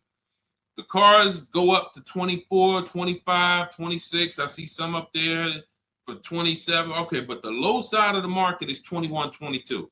And this is how we watch the used car market, because we want to watch the low side. Now, the low side is going to be where the worst cars are. What do I mean by that? frame damage, salvage title. If you don't see a couple cars and you pull a Carfax and it says salvage or it says frame damage or it says 2 accident, you're not looking at the low side of the market. You're looking at the regular retail market, the regular middle of the market, the average prices. Because if you're shopping the low side and you're like, okay, between 21 and 22 is where the lower prices are, you're going to see some, oh man, look at these pictures. Now, car's all scratched up. Oh man, okay, man, this thing had 2 accidents. Oh man, this thing's salvaged. But then you pops up and you see one for 22. You pull a Carfax. Carfax looks good. Maintenance looks good. Boom. Oh, now you know. So Daniel, if you know the low side of the market, now you're trying to see maybe this car has been there. It's $2,000 more than the low side of the market, but maybe they're getting desperate. So you make an offer that's right where the low side of the market is. So let's say the low side of the market is 21, 22. This car is listed for 24, but you know this thing been there for 2 months. You make an offer of 21. They might say, hey, listen, no way we can do that. Most we can do is 22. In which case, you won. That's why you want to know where the low side of the market is.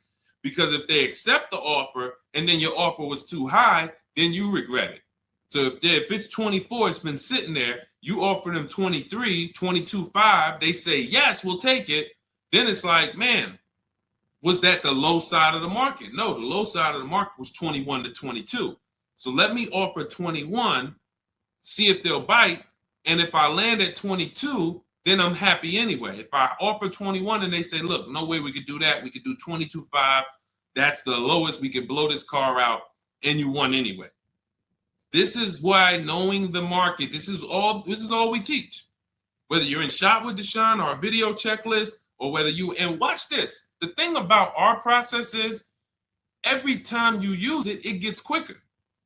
So the longest it's ever going to take you to get a car using Cars from Home is the first deal. Second time you coming through and you're like, okay, I know what to do now. I know where to go now. Yeah, I remember this from my last time. I remember this. That's why Rosalie got her QX60 last year. And then she got 3 cars at once. Because she's like, I got mine. Now I just got to rinse and repeat 3 times for my sons. So that's what you need. That's where you base your offer on those things, Daniel. All right? All right, great job. All right. All right, it's go ahead, Dolan threw up one more. All right, I'm trying to see. I'm looking at time and I'm like, all right, let's go. All right. Is it true that finance bank will require a certain amount down to get you approved? Absolutely not. Absolutely not. You can do no money down financing. Here's what's happening if anyone's requiring money down for finance. It could be based on your credit, but more often than that, it's based on how much you're trying to borrow relative to the price of the car. So let's say a car is $25,000. Now, this is how the ability to shop affects your deal in the long run. Because if you overpay, the bank is not going to tell you. It's not their job to say, yo, you're overpaying for this car. But here's what happens. Let's say a car that is a good deal would come in around $25,000. Good deal, good value. Now, you don't know what you're doing. You go in, you pay, you get a car, you're like, okay, man, I'm looking at this car, man, it's about $28,000. It's about $28,000. I love it. It's a nice car. Now, you're not looking at the market to see what the low side of the market is. You go in, and you could do this with a new car too. Tons of people did this during the pandemic. Went in, paid over sticker, 5-10 grand.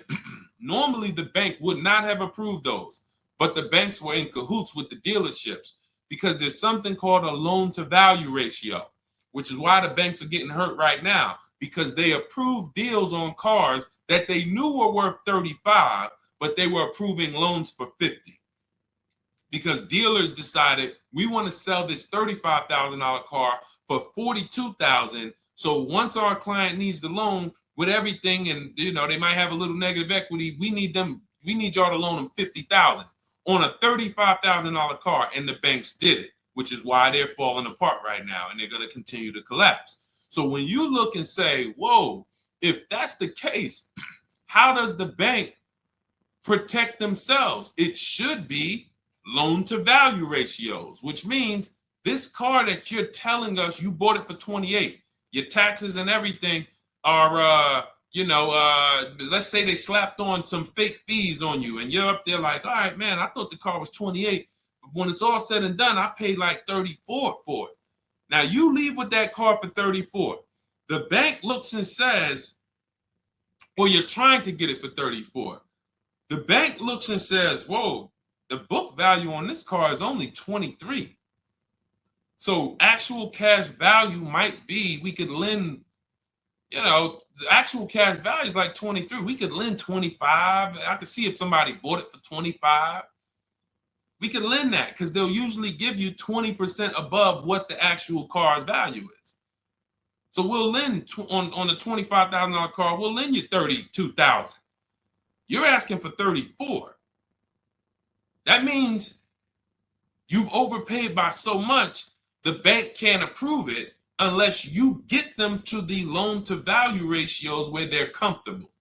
So they're going to say, you got to put down $2,500. You got to get to, you can't borrow no more than $32,000 on this car. You need to come up with $2,500, come up with $2,000.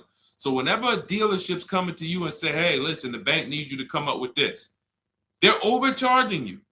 And you're about to take a deal being overcharged because you're overpaying for the car and the bank is saying, we're not taking on all of that risk. That person needs to put some more money down because I know y'all trying to sell them this $23,000, $24,000 car for 33, but we ain't going to help you do that no more. Now, this also happens with negative equity. People trying to move 5, 10 grand negative equity over to their new car. And now it's like, oh, wait, the bank's saying you got to put money down. Same reason. So it's two cases, lots of negative equity or you're overpaying or both. But that's a signal. All right. Again, that's why we bid out transactions. When you get multiple offers on the car you're buying and multiple offers on the car you're selling that you have negative equity on, you can see, no, y'all not pulling wool over my eyes because I know the market. All right. And all of this is done from home. That is why our system and our teaching, our philosophy, our company is called Cars from Home. That should ground you in the fact that everything we're talking about, 99% of it is done from home. 99% in minutes, not hours, minutes. All right. So if you guys want your blueprint, if you're like, hey, Deshone, listen, great stream. I enjoyed it, learned a lot. No way I'm going to remember all of this. Can I get the whole blueprint step by step? That is my digital book, Cars from Home. This is specifically for people who are like, I don't like car shopping. I'm not going to know all of this stuff. I want to enjoy my car shopping process. I'm tired of having buyer's remorse. I'm tired of leaving the dealership hoping I won, wishing, I don't want to talk about my numbers. Don't even ask me what I'm paying. Don't ask me what I paid. Don't ask me like that. You can see people from our school, look, they're already always posting their numbers. They never post without posting their numbers because they're confident in them. $50,000 car for Ken, $585 a month, no money down. Look, Jen, she gets a 2025 Honda Pilot, $50,000 vehicle. She saves almost $6,000 off of the price, $5,600 off the price. We could do this all day long. Oh, this is a long one. Oh, graduated. I put $1,000 to hold the vehicle Saturday. The dealership we ended up made the best deal, easiest, quickest process, little over 2-hour drive away. That is a signal. What you're going to see a lot, and y'all are going to get used to it, is driving an hour, hour and a half to go to get that car from the dealer who won the bid. Convenience costs you money. Every one of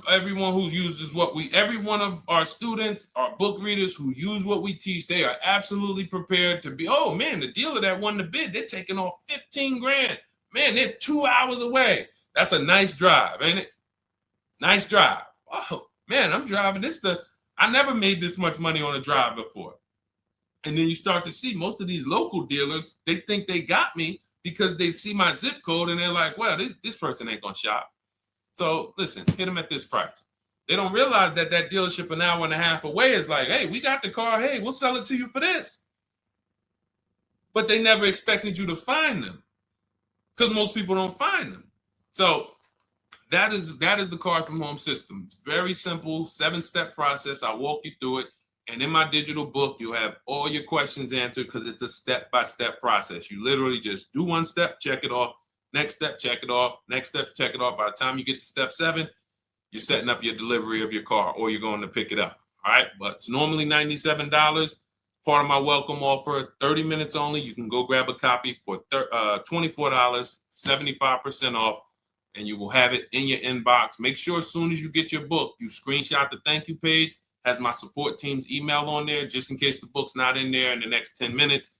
Maybe you type your email wrong. Make sure you check your junk and your spam folders. But go grab your copy. You'll have everything that we teach in a step-by-step manner. You'll be able to get cars in 60 minutes, 90 minutes from home, and you'll start to enjoy the car shopping process.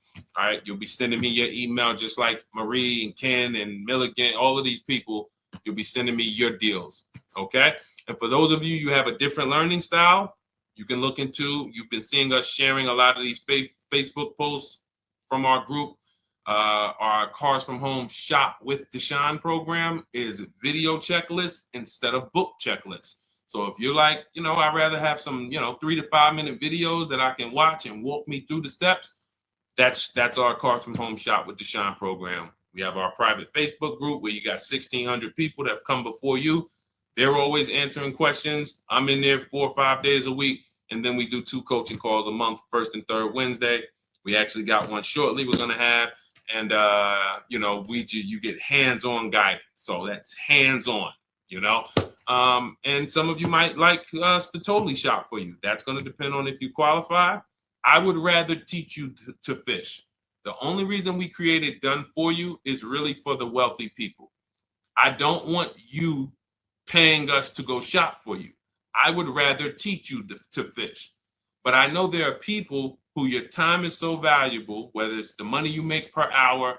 I could show you how to do this in 60, 90 minutes, 2 hours, but you would still say, I'd rather you guys do that. I got money to make. I'd rather be with my family. I want to be doing other stuff. Here, I pay for services that I believe in. That's why we created Cars from Home Done For You. I would much rather all of you learn to fish so that you can do this over and over and over again. Teach your kids, teach your family, teach your cousins, teach your neighbors, so that everyone knows how to do this Cars from Home shopping process. Okay? But if you're in that category, in that class where you're like, Deshone, no, I'm that person, then you book a call with our team and see if we can help you with Cars from Home Done For You.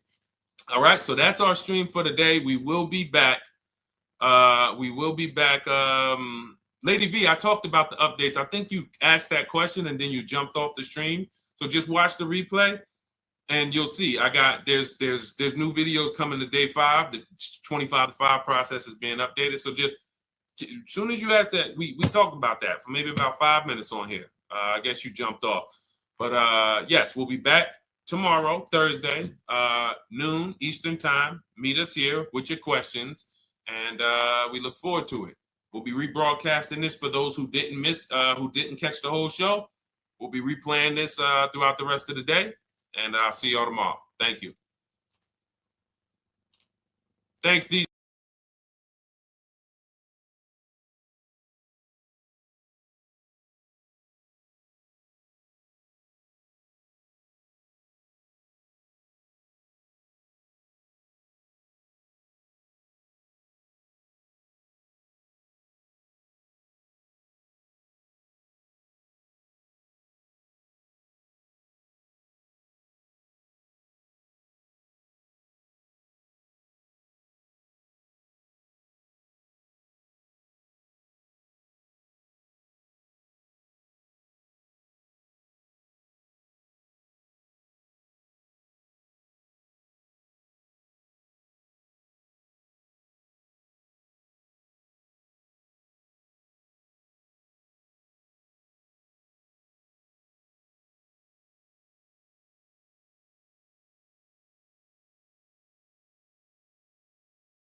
All right, welcome to Car Shopping Mistakes Live. This is our Monday, May 12th episode. We are live Monday through Thursday from 12 to about 1:30. My name is Deshone. I'm known as Deshone the Auto Advisor. And what I do is make sure that people like you never overpay for cars. That's what we've been doing for the last 4 years online. And I spent over 14 years in the auto industry. Worked for General Motors for 5 years, Mercedes-Benz for 5 years, had my own new car brokerage. And now I focus on making sure you have the strategies you need from the inside. So what you're going to see is my perspective is very different, being inside dealers for 14 years.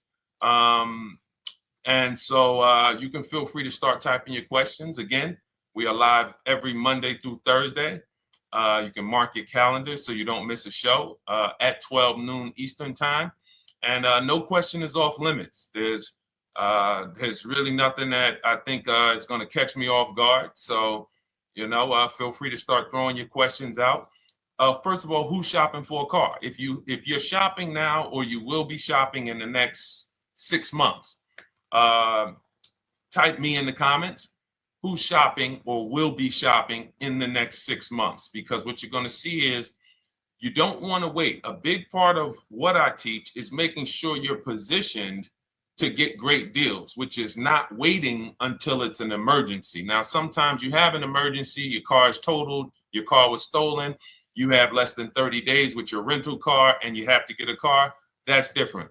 But we don't want to go into a $30,000, $50,000, $100,000 transaction waiting to the last minute. So who's shopping for a car? Let us know in the chat. Let me know.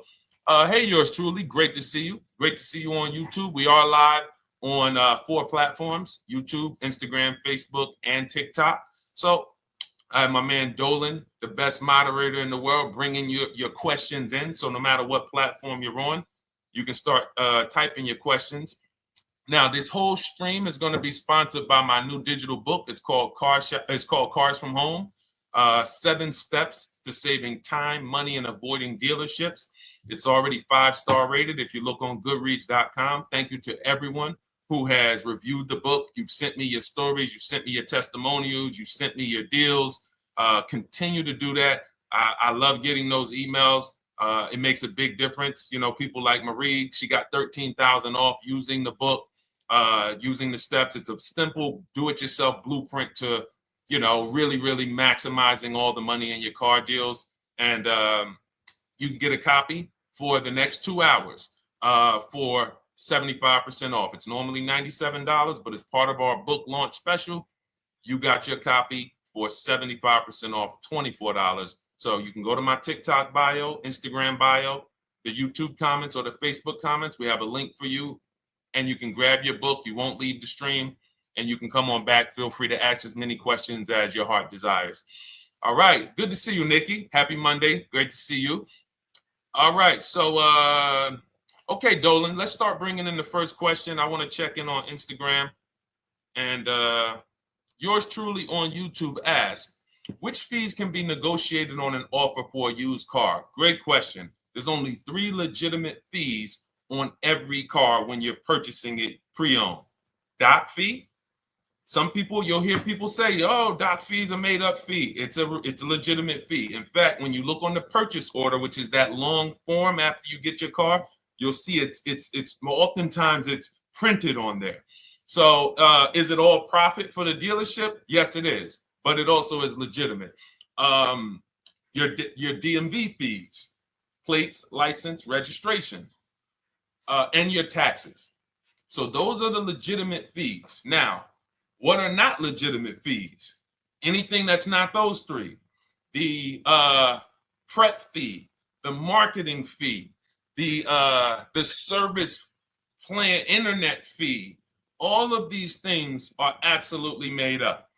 Absolutely made up.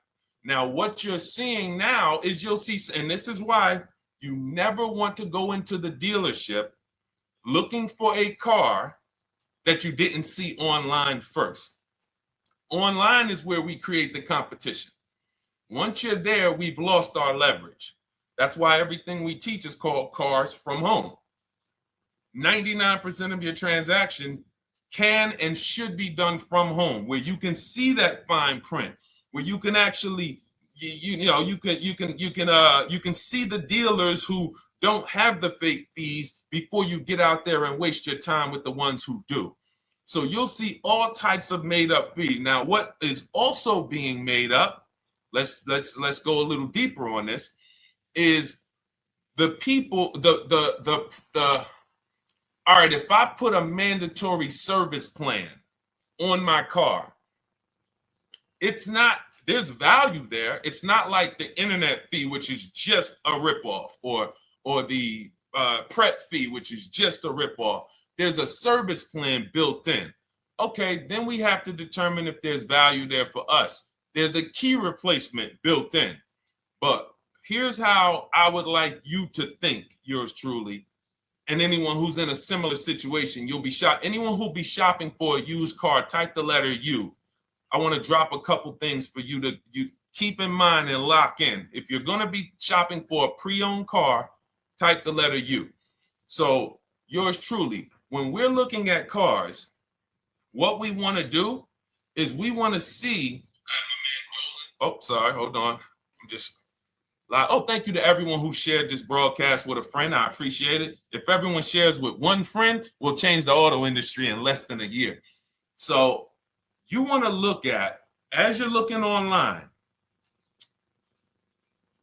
you want to be able to see the low side of the market for the car you're shopping for. So let me give you an example. Let's say you're shopping for once you have your budget, you want to try to get as new of a car as possible. If you don't see cars in that budget, go 1 year back. I always like to do 100 miles.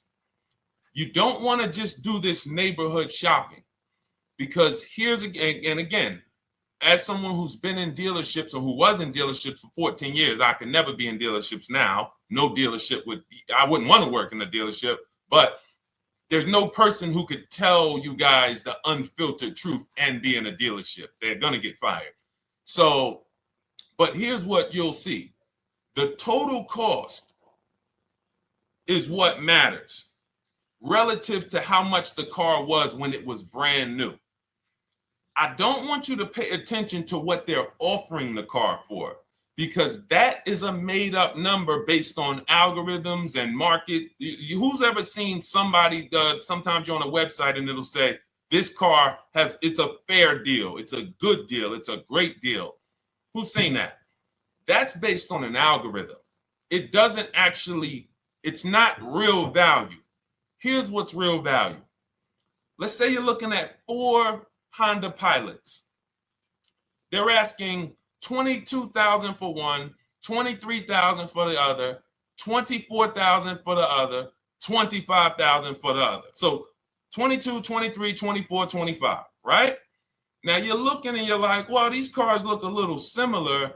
You know, this one, what's the best deal? Once you get the new window sticker of that Honda Pilot, you'll see one of these Honda Pilots was $45,000 when it was new. This other one was $46,000 when it was new. But this other one was $53,000 when it was brand new. And that's the one that's actually giving me the biggest discount. That's the value.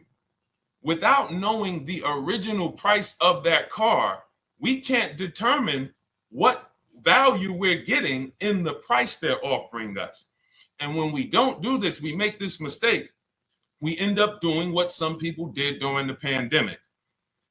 They paid the same price for pre-owned cars as they were when they were new. Everyone didn't do that, but a lot of people did because they thought this was my only option. There were people who paid $27,000 for a Toyota Camry that was brand new, $28,000. This is how we prevent that. When we call that in Cars from Home, in my book, the true value discount. And this is how I bought my Infinity truck. I was literally looking at 3 of them, 4 of them. They all had similar prices from 30 to 31.8. And literally the one of them was 46, one of them was 48, one of them was 52, and one of them was 55. So when you do that math, and I have a calculator in my book that does it for you, but it's simple. You just put the MSRP in and you create and you divide the asking price into the MSRP. And you'll see, oh, wow, this deal is giving me 42% off. This deal is giving me 30% off. So you see how simple it is now to shop when you look at it, when you're looking at it that way. Oh, this deal is giving me 30% off the original price. This deal is giving me 44% off the original price. Then you weigh those things out. Now, how? I know what some of you are thinking, Deshone, how do we get the original window sticker? You get the original window sticker. Some brands have it on the Carfax. They have a deal with Carfax. And then sometimes you can Google Maroney label. You're looking for this. I'll show a picture of Maroney label. That's a window sticker. This is what you're looking for. Maroney label. And you can do window sticker, new window sticker. There is a service out there that gets them for $5. Again, I'm not affiliated with it, but here's what you should be looking at. That $5 is like my inspection on a home. I'm only doing this for my top 3 to 5 cars.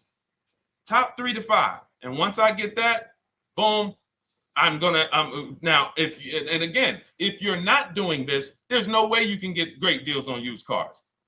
It is literally impossible because all you're doing is basing it off of smoke and mirrors. So I'm here to tear back, to reveal this whole industry is smoke and mirrors. It's all about psychology, and it's not about you winning. It's about dealers making you think you won. Hold up. Wait. Wings Buff on Instagram said the audio is not working. I smell sabotage towards you. Let me know if the audio is not coming through clear. Let me know, and we'll try to adjust it. I don't know. Yes, exactly, Amanda. It's called real value. Real value. We call it the true value discount. That's what it's called. So it's biggest discount from the original price. So when you're out looking for pre-owned cars, your only mission is to look at, you can ask the dealer sometimes, hey, you got the original price of the car? Again, you don't buy a new car without it. Thanks, Creole Queen. I appreciate it. She said on TikTok, we're fine on TikTok. I don't know why it may be coming through different on Instagram, but maybe log out, log back in, and let us know if it's something that is just coming through on Instagram. But you'll see the difference. Type $ if y'all understand that before we move on, because we got a lot more questions coming in. But without getting the new car price of the used car, it's impossible. We can make up a price. We can literally just make up a price. Oh, we're asking $32,000 for the car. How do you know that's a good price?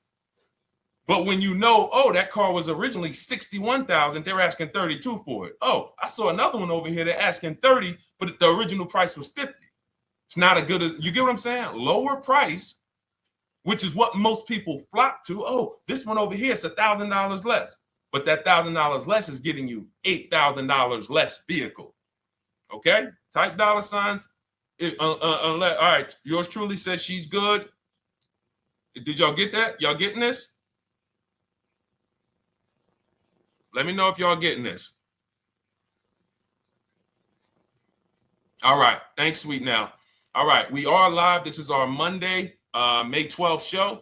We do these shows Monday through Thursday, 12 noon to about 1:30 p.m. Eastern time. So we'll also rebroadcast the replay throughout the day. So if you couldn't catch it live, definitely catch the replay, and you'll be able to catch up on anything you missed.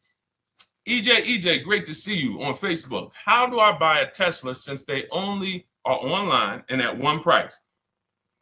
Great question. You don't negotiate with Teslas because they are actually one price.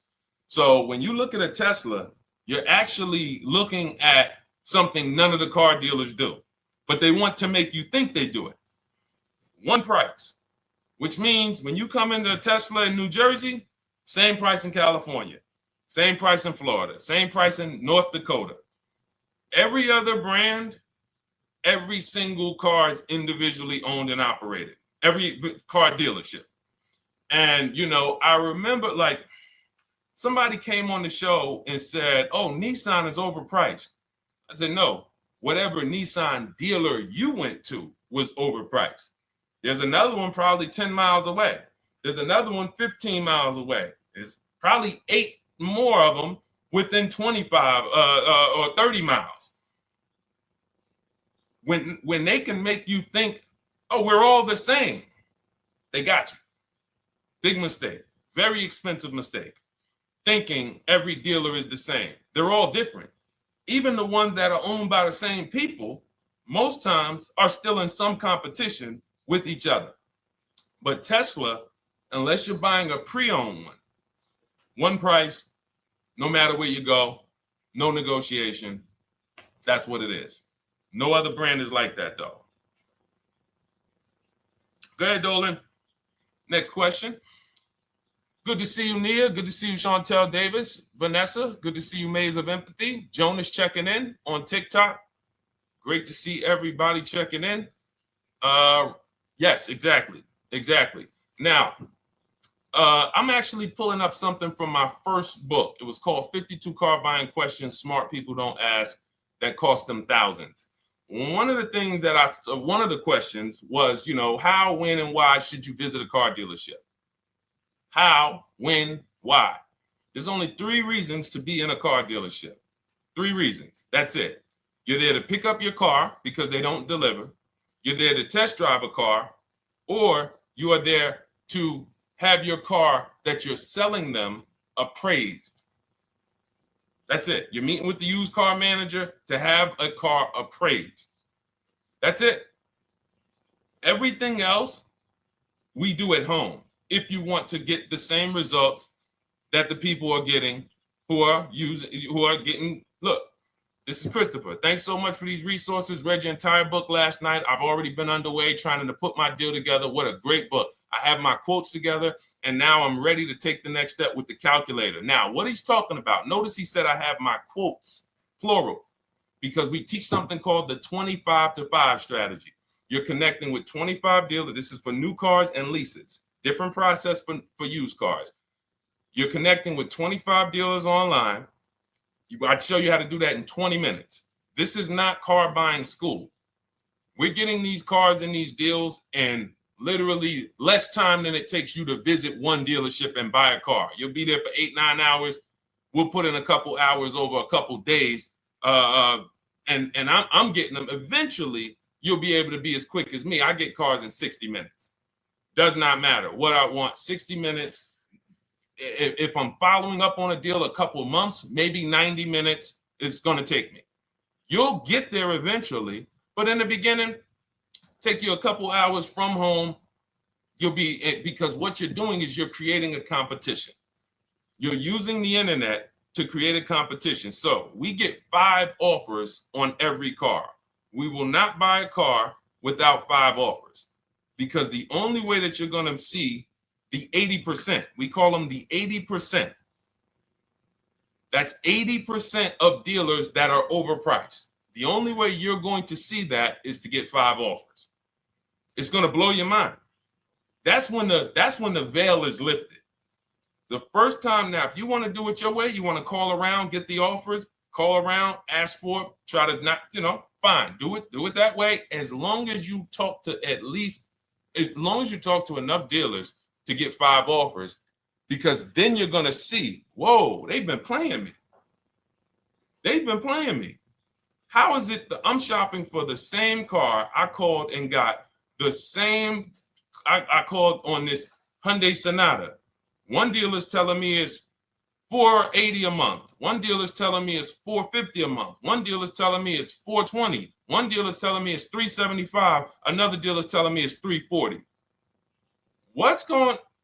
That's when you know you did it right. So and here's how you know you've done it right. If you don't see a $3,000 to $5,000 spread from your best offer, which we call the 20% dealers, to the worst offer, you didn't shop correctly. We have people all around the country, We've been helping people since 2021. In fact, during the pandemic, we had people really killing it because they were selling their cars for 7 grand, 12 grand more, putting that equity in their bank, doing leases, no money down. So it was a phenomenal time for people who had cars to replace and were making dealers bid to get their new cars. So doesn't matter the market. But until you actually do it, you're not going to, it's harder for you to believe it. You get what I'm saying? It's harder for you to believe, wait, you mean 8 out of 10 dealers are overpriced? 8 out of 10. That's why you must get 5 offers for you to see, wow. My highest offer is $200 a month more, and that's my local dealer. That's the dealer that's 20 minutes away, because oftentimes some of your closest dealers, when they see your zip code, they'll be like, oh, this person is not going to shop us. Let's give them this offer. It's that dealer that's 45 minutes away, an hour away, when they get your notification on their website and they're like, whoa, okay, this is a person in our competitor's market. Let's take this deal from our competitor. It's going to blow your mind.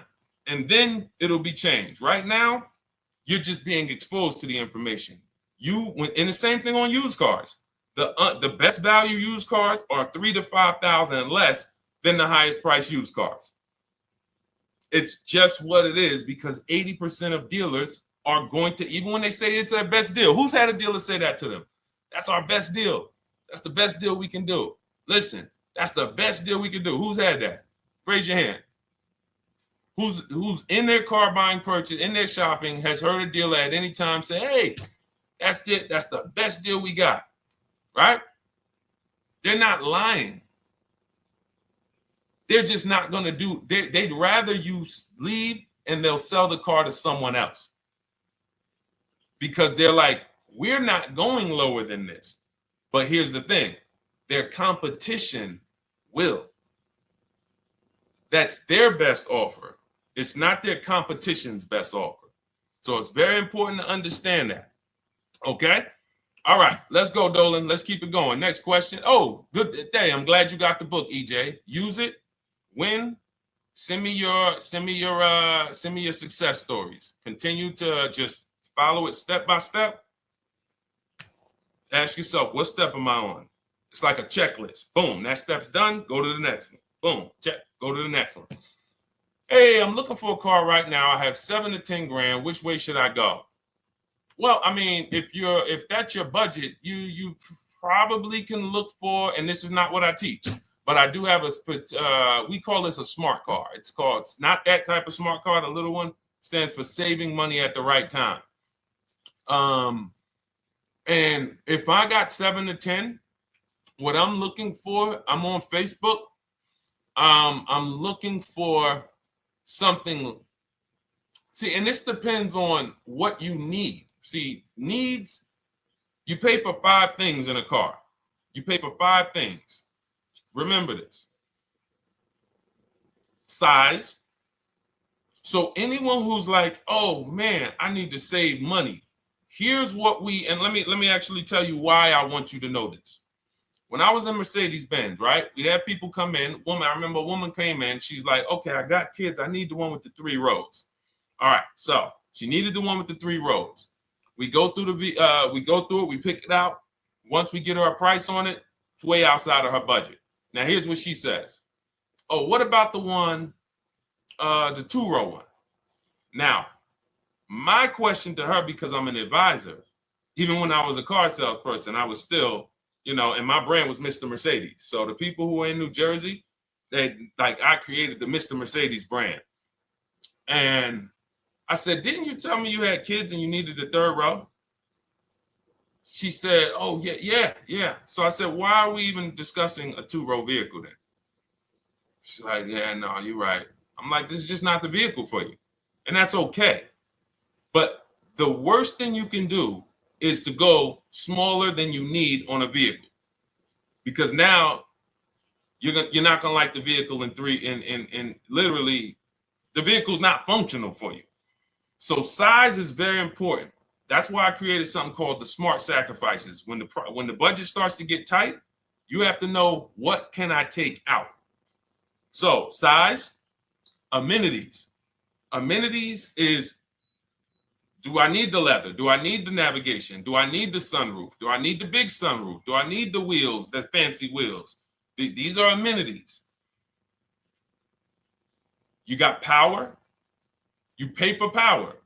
Do I need the engine? Do I need the bigger engine? Can I go with the standard engine? And then here's where the money starts to really go high.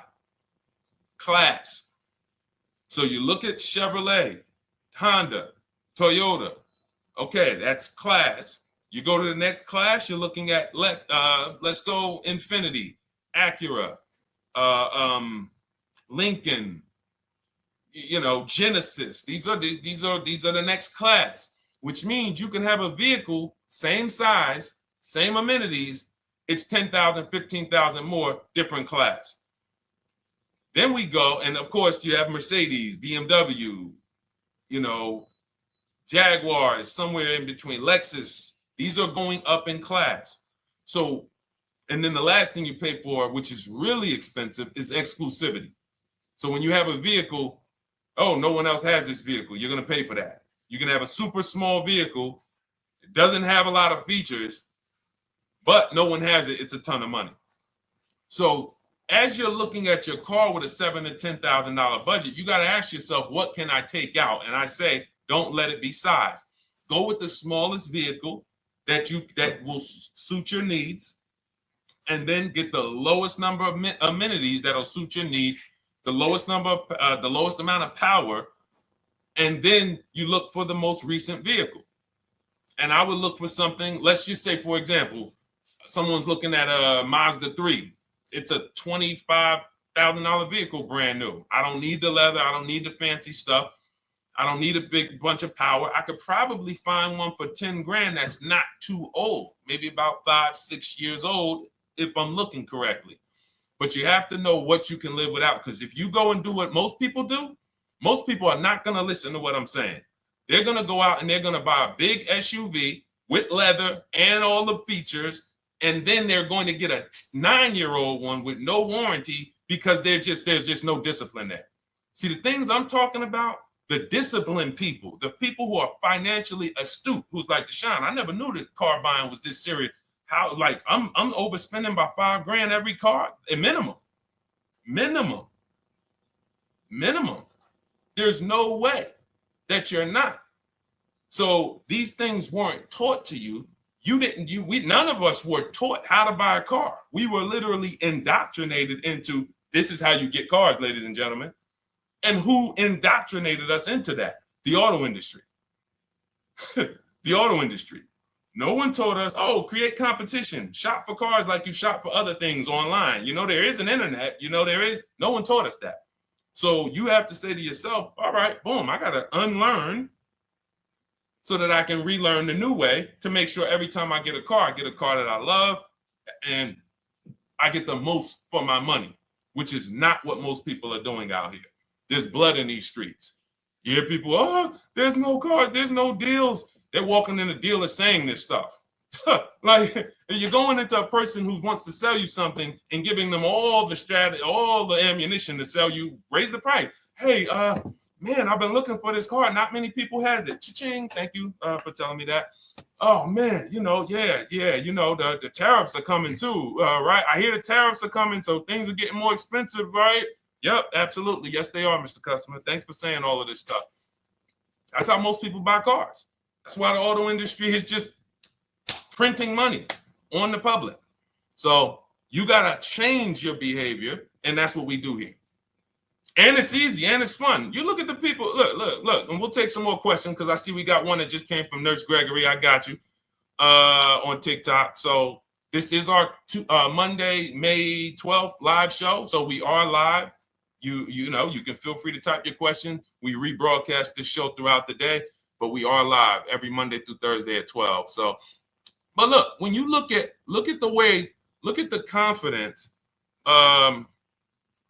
from Brian. Look, just finalized my deal. First ever lease using your system. 2025 Honda HR-V Sport, $30,000 MSRP, $395 a month, 1.2 ratio. That means he understands how to value leases when he's putting his ratio.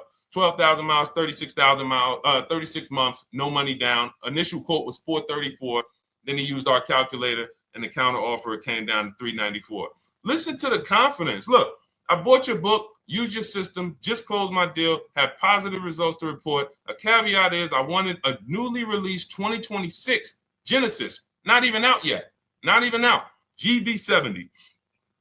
And there are no incentives. I could have gotten incentives on the 2025. However, I wanted the 2026, was willing to pay. I reached out to 20 dealers. We show you how to reach out to 25, but on a Genesis, may not have been as many dealers because it's more of a luxury brand. They haven't built as many dealers for Genesis yet.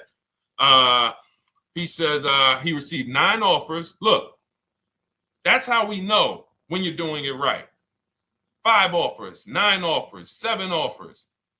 How many offers do you get? Thanks, y'all, for running those likes up on TikTok.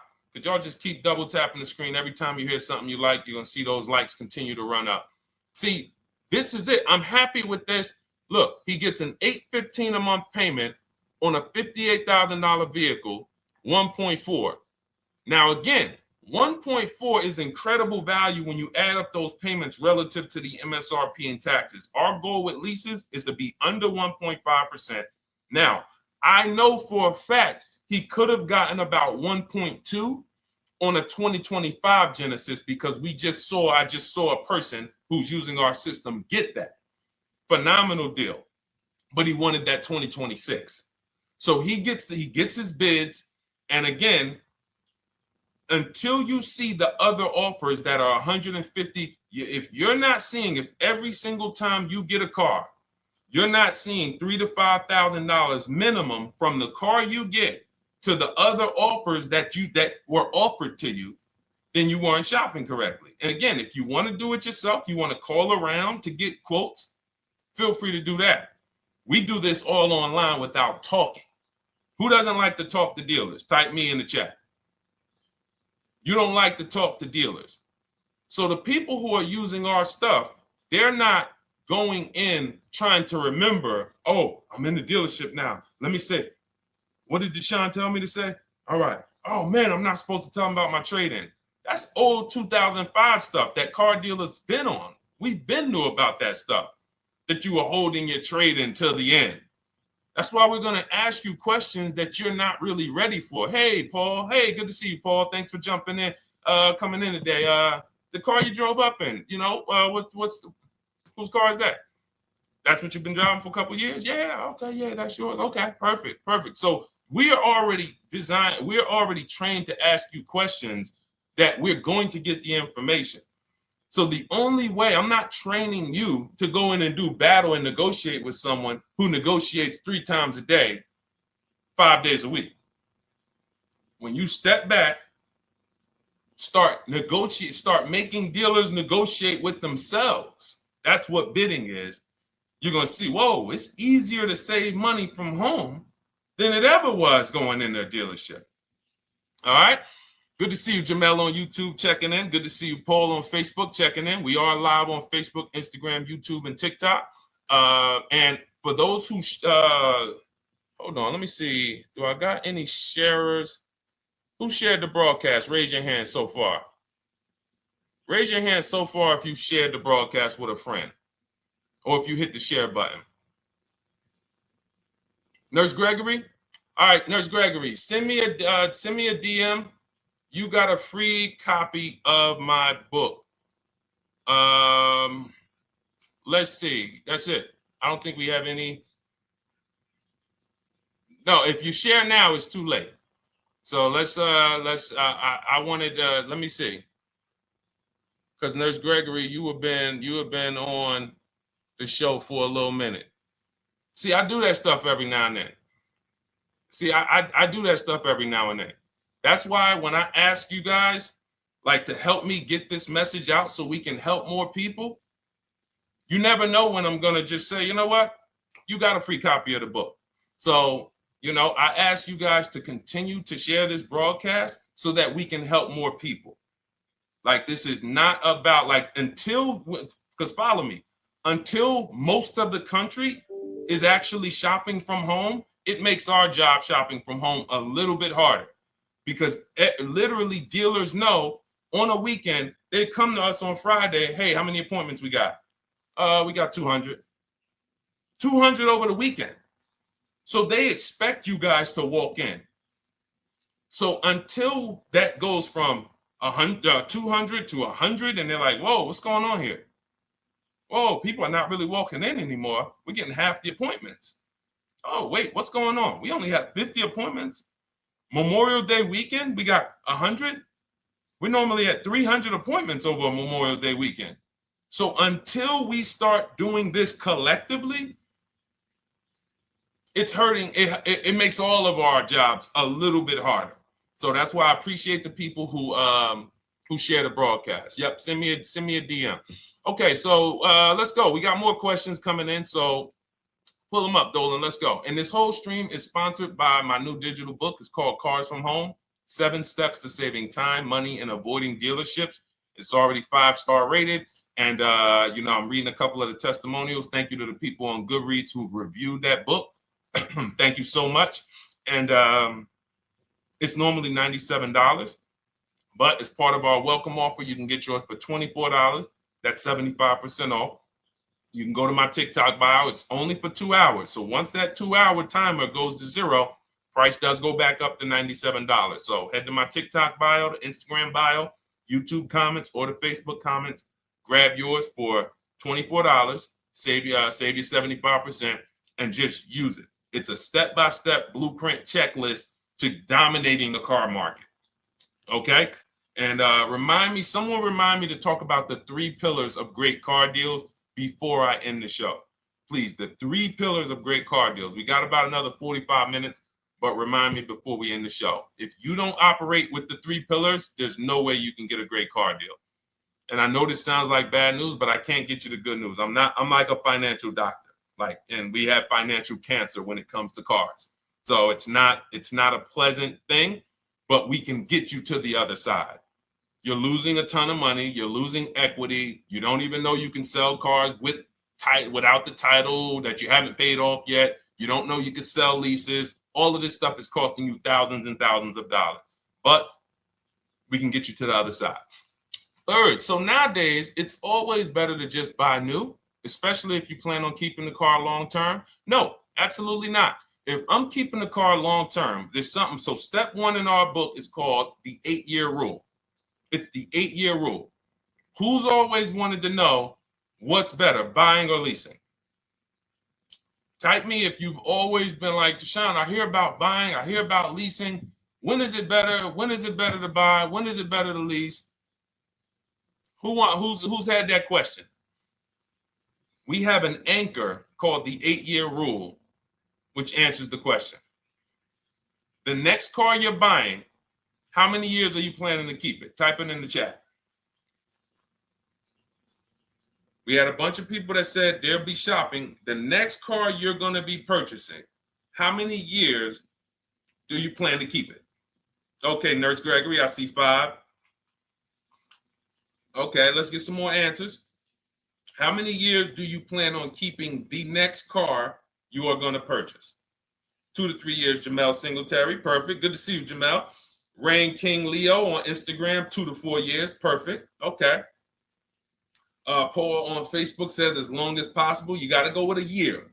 See, that's the reason why. See, the longest possible, well, give me a year, a number of years, because you're going to see people be like, oh, I plan on keeping that car, and I didn't do the research to even find out that the car wouldn't last that long.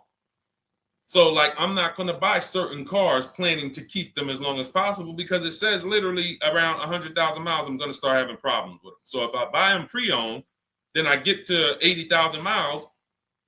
I mean, car starts having, so we need years. Mel Nelson on Facebook, 9. Paul, I see you, 10. Okay, Danielle Rosario on YouTube, 5 at least. So check this out. Roashu, I'm sorry, I probably butchered your name, on Instagram, 6. All right, DJ Ant Nice on TikTok, 6. Okay, 8-year rule says If your answer to that question was 8 years or longer, you should be shopping for a purchase, new or pre-owned, depending on your budget. Now, if your answer was less than 8, then you should be shopping for a lease. Both of these things come with caveats. Below market. Not these lease deals you see on commercials. Those are not lease deals. I don't even call them deals. None of those prices, as you guys see me share the leases that my students get all around the country and the people who read my book, you're going to be like, wait a minute. Those don't sound anything like the prices I see on the commercials. They're not. We get below market leases. And most of the time with no money down. We always shop with no money down. On a purchase, you need a below market purchase. Again, you should see $3,000 to $5,000 above on other cars that you didn't buy. So the car you got, whether you're purchasing it or leasing it, it should be $3,000 to $5,000 below the other offers that you've seen, the other cars that you've seen online. So when we look and say, do we go new or pre-owned? And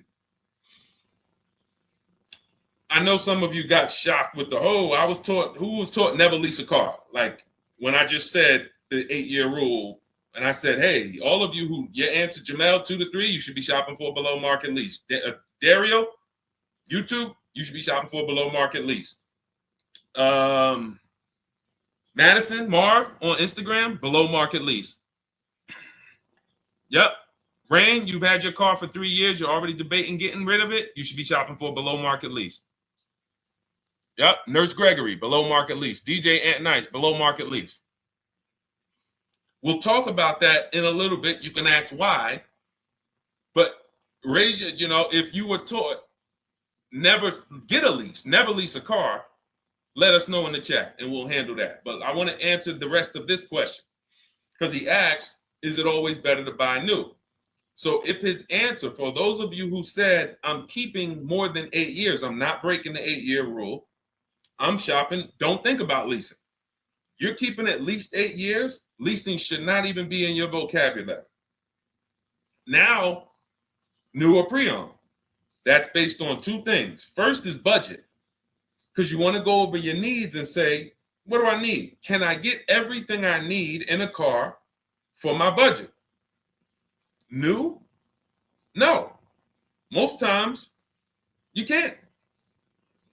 So if you have a large budget and you're like, Deshone, I could actually go new or pre-owned. What should I get? Now that's a matter of your values. The values say, I've had 2 groups of people, long-term people. When I was in dealerships, some of you know I was with Mercedes for 5 years, General Motors for 5 years. I've been in the auto industry for 14 years. People would say, Deshone, man, I only get a new car. I'm like, yeah, I only get a new car every 10 years. That's why I get my new car. I'm going to treat myself. That's values. Now, some people say, well, I could afford both, but you know what? I want to knock 20, 30, 40% off the price. That's values. So it's a matter of your values. If you can afford both. But no, there's no one-size-fits-all formula. That's what got you guys in trouble. That's where you get in trouble at. Listening to people online and say, all of you should do this. All of you who's heard people say, this is the funniest thing in the world to me. Who's heard people say some teachers, car gurus who've only bought 30 cars in their life, they think they're a guru. Who's heard them say, never buy a new car? No one should ever buy a new car ever. Who's heard that? Who's heard that? Who's heard that? I'm going to tell y'all how funny this is and how bad this advice is. And one day, I would love to be on a panel with like people who talk cars. All I need is 10 minutes. We're gonna rip them from leasing down to everything. So everyone should buy a used car, right? Oh, wait, I don't want to talk about your dad though. Miss you dad. She said I heard it from my dad. All right, but your dad probably is not saying everyone should buy used cars. There are people who say, all right, Paul, you've heard it. All right, Rain King Leo, you've heard it. So let me ask you a question. If we ask some of these people who swear, hey, none of you should ever buy, and they talk to millions of people, and they preach this, no one should ever buy a used car. So here's the question. how do the cars become used? If no one should buy a pre-owned car, if no one should buy a new car, rather, how do the cars become used? So let's just say you could snap your fingers. So if you had it your way, no one would buy a used car. No one would ever buy a used car, ever. So you snap your fingers, that would be your wish, right? Yes, exactly. So how do the cars become used then? So if something that you're suggesting could not get 100% market penetration, it's not a good idea. It's not realistic. There are people who should be leasing new cars below market. When you lease a car, you get a brand new car that year, 2025, all the latest and greatest. You're the first driver, unless you get a demo, which has maybe, it's a couple months old, within a couple thousand miles. But other than that, it's a new car. That's what you're leasing. Got to get multiple offers or they're going to overcharge you. You'll go in, you try to go in and, hey, work me up a lease deal.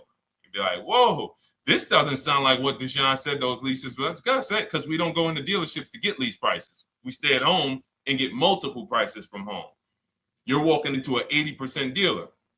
But yes, that's the difference. So the 8-year rule is to be your anchor for when I should actually be buying or leasing. And then once you go and say, I'm buying because I'm keeping 8 years, then you let your budget dictate whether you're going to shop new or used. And then you if you could afford both, it's a matter of your values. You want to treat yourself to a new car because you can afford it, make sure you get a below market deal, multiple offers, or do I want to get a pre-owned car so I can knock 20, 30, 40% off the price? Okay. All of this is in my digital book, Cars from Home, 7 Steps to Saving Time, Money, and Avoiding Dealerships. You can get your copy for 75% off for the next 2 hours. That's our welcome offer. And you'll have everything I teach about how to get below market leases, below market purchases, below market bank bidding wars. We created something called the bank bidding war. For those of you who are going to need a loan, where do you get your loan from? Some of you say the dealer. Some of you say, oh, I get it from my credit union. Some of you say, oh, I get it from my bank. This needs to be a bid, because whenever you're doing it like that, you don't know. How do you know for sure that that was the best interest rate you could have got? 2 points on a loan could be $2,000. 2 points. So if somebody said, oh, I'm paying 6.9, but you could have got 4.9, literally thousands of dollars. So, and again, that goes into the 3 pillars of great car deals. We haven't discussed that yet. We'll do that before the end of the show. All right, let's go. More. Oh, by the way, for those of you who I didn't finish the sentence, you want your copy at 75% off instead of the $97, which is the normal price. You get it for $24. Head to my TikTok bio. There's a link there. Click it, and then head to my Instagram bio. There's a link there, and then we have a comment in the Facebook and YouTube comments for you to grab your copy for 75% off. Once it's 2 hours expires, goes back up to $97. And it's still worth every penny, because as you can see, Marie used it and she saved $13,000. So what's her return on the investment of $24? Just wanted to reach out, say thank you. Using your guide, which is the book, I saved over $13,000 off MSRP, got my payment to be hundreds lower per month and maintenance included, no money down. Just wanted to say thank you. Keep sending me these emails, y'all. I love bringing these emails onto the show. Like, our world, that what we do with these cars it's a whole different world. Like, that's a great show, but it's also our life. Like, different, it's a different world. We operate in a different world. I got a lot of books on my shelf here. I cannot tell you books that actually give me ROI like Cars from Home. Like, she bought a $24 book. Even she might have got it for $97. And she saved $13,000 on one transaction. What about her? What about her significant other, if she has one? What about her children? What about her family and her household? What about when her mom or dad needs a car? It's endless ROI for one investment. Okay? So shout out to everybody that got their copy. Please keep sending me your emails. I love getting them. Let's go, Dolan. Next question. Awesome, DJ and Nice. You're gonna love it. Like, let me just say this one thing. Keep Dario's Dario from YouTube, keep his question up. But I want to say this to you, DJ and Nice. My niece, she's 20. Some of you heard me talk about her on earlier streams. She told me, listen, Uncle, when she asked me, what should I do? I said, I knew she's not keeping the car 8 years. I asked her because there are some young people who just are not into cars. Like they will literally drive one car long term, but typically in your 20s, things are changing, jobs are changing, families changing. Your needs for the car may change. So I'm like, listen, 8-year rules. You should be shopping for a lease. You're going to save way more money. Most people go out there and they'll tell you go buy a used car, and they'll put you in a used car for $300, $400, $15,000 is only, that's $300 a month. They'll go and put you in a, $400 payment, $20,000 used car, $18,000 used car. You barely got a warranty. Maybe you got no warranty. So in a year, 2 years, you better have a tow truck on speed dial, just so, you never know. You get what I'm saying? Not saying it's a bad car. Used cars, 5-year-old, 6-year-old, no warranty. You better have roadside assistance. So I said, let's do this. Pick a new car, go drive one, pick one under $30,000. Because she said, I would like my payment to be like, under $350. I'm like, all right. She's got her credit to where it needs to be. This is why we should have our young people with their first credit card early, or as a what's the term? It's slipping my mind. When we add our our people to our account as parents, authorized user. And so she goes out, she drives the Hyundai Sonata. I said, okay, perfect. She said, I like the car. We get her offers. We started getting offers for her Thursday. By Saturday morning, her best offer was $338. We sent out counter offers because I have a counter offer calculator in my book. So when we get the offers, this stuff takes you minutes. Again, I'm not inviting anyone to college to be a car salesman. I'm inviting you to a system that will help you get cars in 90 minutes. So we get her offers. We send out the counter offer. We're probably going to land somewhere around because she only needs 10,000 miles. She's probably going to be about $295. Brand new car, 2025, $26,000 car. And so compare that. You get what I'm saying? So when you say DJ, and that was my experience. When I worked for General Motors, I went and leased my Pontiac. My boss is the one who showed me how to do it. I didn't even understand leasing. I was 22. He said, listen, even though I was selling leases, I was just a number. Most car salesmen are this. Y'all, this sound familiar? All right. That's what you want, sir? You like the car? Is this the color? Okay. Let me go get the numbers from my manager. You get what I'm saying? They don't understand the numbers, and that's how I was at 22. I didn't understand the numbers until I got hired at Ray Katina, and Ray Katina, all his salespeople are finance managers too. So that's where I learned the numbers. But before that, I didn't know how this thing worked. But anyway, I'm leasing my first car, $256 a month, Pontiac G6. Brand new car. My other friends out here, they driving other cars, $400, $500 payments. Used cars. So you're going to love it. Like the money is it stays in your bank account, which is our goal. All right. Dario, let's get to you, my man. I'm about to finance my first car at 23 years old with a 769 credit score. Wow. I guess I should have read that question before I just went off on that whole story about my niece and everything. Let's look at Dario's answer to the 8-year rule. Dario, did you answer the question? Dario, how many years are you going to keep this? 5 at least. This is the part. This is the part where I don't know what to do. You get what I'm saying? Help me out here. Y'all get what I'm saying? Like there are times where I literally don't know what to do with this. Everybody, we talked about the 8-year rule, right? We went deep on the 8-year rule. I asked everybody I said, how many years are you keeping your next car? Everybody tapped in 10, 8, 9, 7, 5, 3, 2. I said, okay. Step 1 is the leasing versus buying question.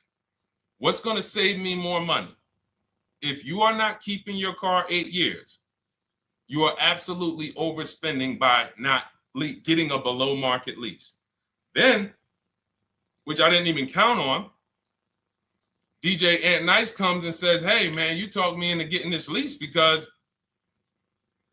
I want to save the most money possible, and I'm not keeping the car 8 years.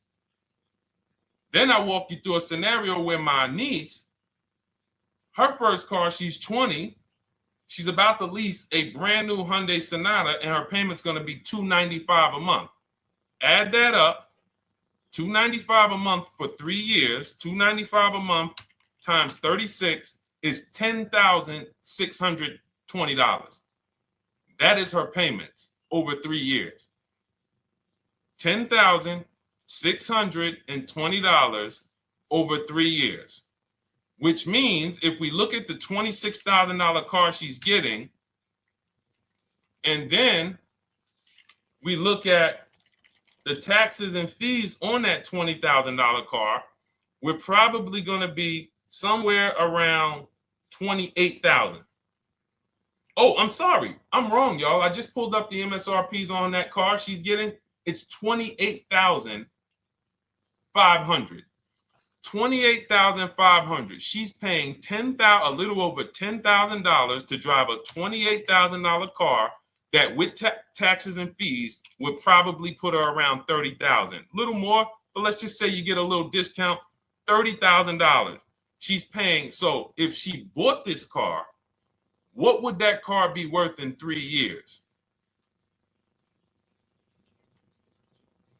What would that car, if she bought a $28,000 car, $28,000? Throw some numbers out there so we can really try to help Dario and the people who just, all right, may need us to go deeper on this. You might need me to go deeper on this. You might be like Dario, like, okay, Sean, I didn't grasp it. Let's go deeper on this. What would the car that she's getting, my niece is about to get for $28,000, $295 a month, what would that car be worth after 3 years? $28,000 car.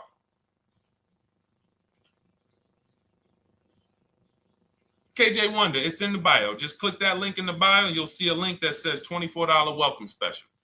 Go grab it and come on back to the stream.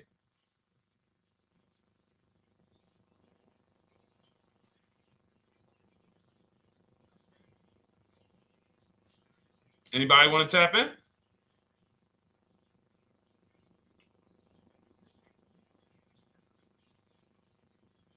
Thank you, DJ and Nice. I don't think that's right. So a $28,000 car after 3 years is worth 23? No. That's not after 3 years. That's probably like 1 year. After 1 year, it'll probably be worth 23. 15K depending on the brand. Paul, I think you're gonna lose more than. I don't know one car that sometimes like I don't know one car that depreciates $8,000 in 3 years. So I'm a conservative person when it comes to my numbers. That car is like, let's be real here. You don't buy a Hyundai Sonata, come back in 3 years, you paid $28,000 for it, come back in 3 years and they give you 20 for it. It's going to be more like $13,000, $15,000. What if you have an accident? You get what I'm saying? So, and unfortunately, you know what's hard about this? The only people who really understand depreciation and how much cars lose value are people who pay cash. It's very tough for you to see what you're really getting when you're a payment shopper. But as someone who never, listen, people would love to go into a dealership, get a car for $28,000, come back in 3 years and get $20,000, come back in 3 years, get $18,000. I only lost $10,000. That doesn't happen. That's why people come back in 3 years and they're like, that's all I'm getting? So the point is, she's paying $10,000 of depreciation over a 3-year period. That's it. So in order to beat what she's about to get, or people who are getting below market leases, any people who are getting below market leases like we teach, you would have to get at least $20,000 to beat her. You would have to get at least, because she's only spending $10,000 over 3 years. And sold by foreign. Guys, this is not, this is really not up for debate.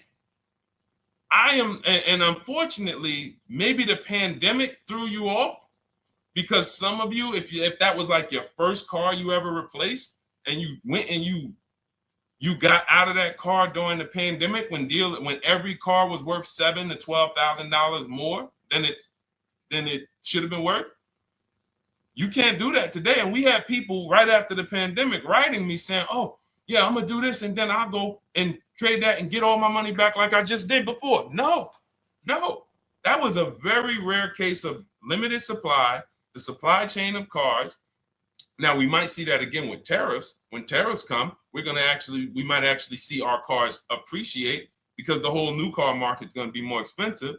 But cars are not, literally the depreciation curve on most cars are 15% the first year, sometimes 20, another 15% the second year, 10%, 5%, and then it gets smaller. Once you get to about 7 years, the depreciation starts to cool off. You're losing 50% of the value in the first 5 years. And if you drive a lot, you're going to lose it quicker. So when we look at paying a small amount of money for a expensive car, that's what leasing is. So there's no, and let's wrap it up like this. If she would have bought this car, because this is really a leasing versus buying lesson. And I don't know, however deep we need to go on it, that's how much deep we need to go until some people it clicks, because it may not click for everyone. I'm trying to make it as simple as I can, which is why I'm only talking about what's coming out of your bank account. Like, isn't that what we're supposed to care about? But for some reason, some of us are thinking about other things when it comes to cars. We go into somewhere else. So let's look at if she would have bought this same car, the same $28,000 car, with taxes and fees, probably about 31 and change. But let's just round it off to 30. What's her car payment, everyone? Those of you who know the rule, every $5,000 is about how much per month on a loan?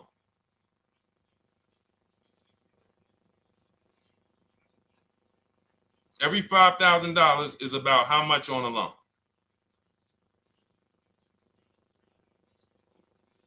Now, every 5,000, thank you, DJ Ant Nice, you got it, $100.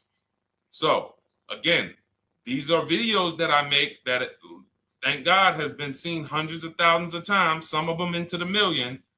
Every $5,000 is about $100 per month on a 5-year loan. Yep, you got it, Jamel. So what would this car cost her that was 30? Thank you, Tony, man. It would cost her $600 a month. So the same car that she's leasing for $295 a month would cost her $600 a month if she wanted to purchase it. Now let's throw one more scenario in there.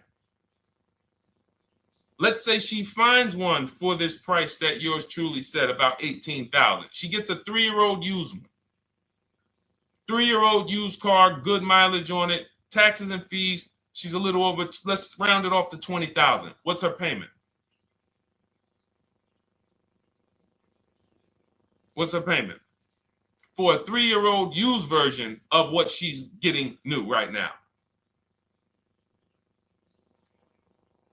$400. So where does it make sense to purchase at? Thank you, D-Boss. On TikTok, we see you. We are live. This is our Monday, May 12th live show. We're live from 12 to about 1:30 Eastern time, Monday through Thursday. Mark your calendars so you don't miss a show. 400. Where does it make sense at? I'm on my 7th lease. Where can you tell me that it makes sense at, unless you're one of the people, like, let's go back to Paul, who's keeping his next car 10 years. Let's go to, Paul on Facebook. Let's go to, who else we got? We got a bunch of people that said 8 to 10. Nope, not too many. That's why I read all of that, and I'm like, yo, all of you people should be leasing. 10 years. Wait, nope. I can't find many of you who said you were going to be keeping more than 8 years.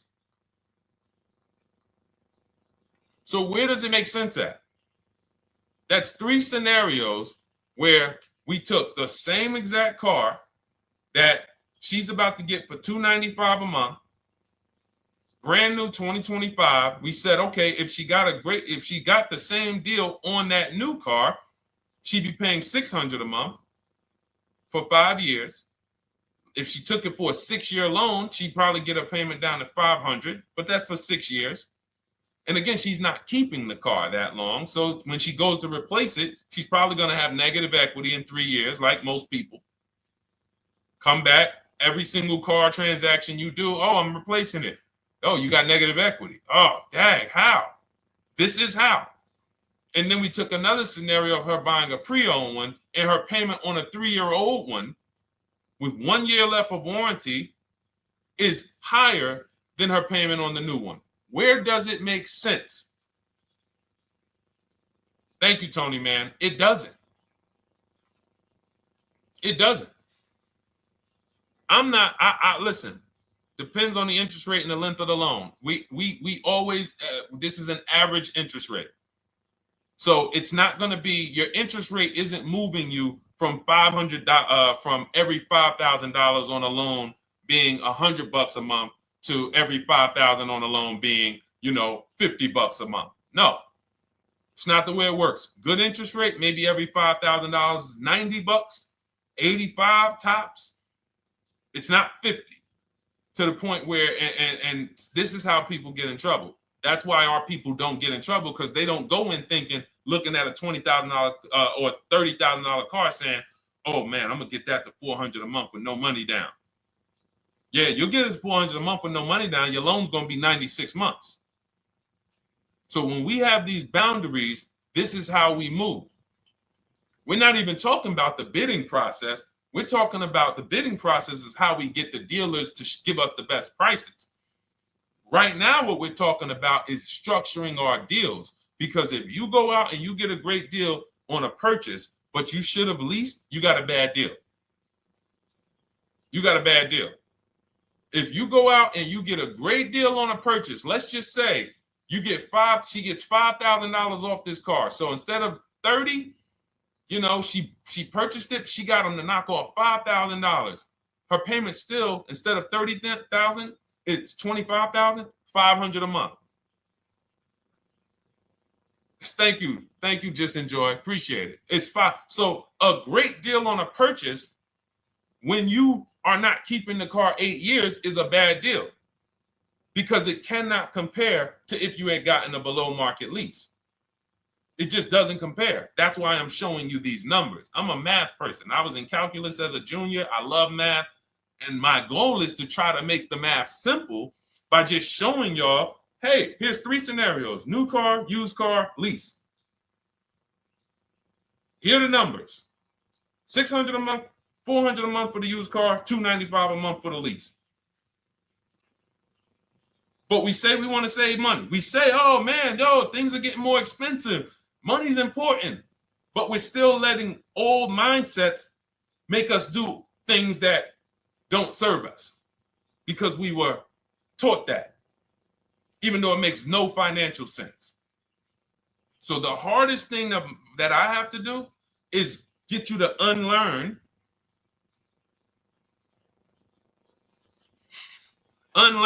what you have been taught. That's why I represent this brand, because I realize I can't do anything for you until you get rid of the bad stuff that you picked up. You didn't go to school and you were indoctrinated into, this is how they taught me to get cars, even though it makes no sense. It creates buyer's remorse. You leave the dealership hoping you got a good deal. I hope I did all right. You wouldn't bet a dime on it. If somebody came up to you, hey, would you bet money that you really didn't get a good deal? You would be like, oh no, I wouldn't take that bet. I don't. No, you have no confidence, no guarantees, nothing. And this is what people are still staying in. So when we talk, we're inviting you to the new way. We call it, this is the new way. And so everything that we're talking about, you can get in my literally my video, my step-by-step checklist, Cars from Home, 7 steps to saving time, money, and avoiding dealership. You don't have to worry about trying to remember this. You can literally get it in book form. It's a digital book. You don't have to wait for the mail. And the thing about the digital book is when something new happens, I update the book. Like a year ago, we had Room in the book. Room went out of business. If you had a physical copy that you had bought, now here I am talking to you about, oh, now guys, you got to get volume 2. No, I just went in, we update the master file, Room's going, process stays the same. So that's the thing. So it's normally $97, but as part of our book launch special, you can get your copy for $24, 75% off. It's a 2-hour only offer. So next 2 hours, if you visited, you'll see the timer. Once it gets to 0, the investment is $97, and it's worth every single penny. The return on that $97 will be incredible. But if you get there before the offer expires, you get yours for $24. So head to my TikTok bio, click that link, my Instagram bio, the YouTube comments, or the Facebook comments. We have a link there for you. Grab your copy for 75% off. All right. All right, Dolan, let's go. We got time for a couple more questions.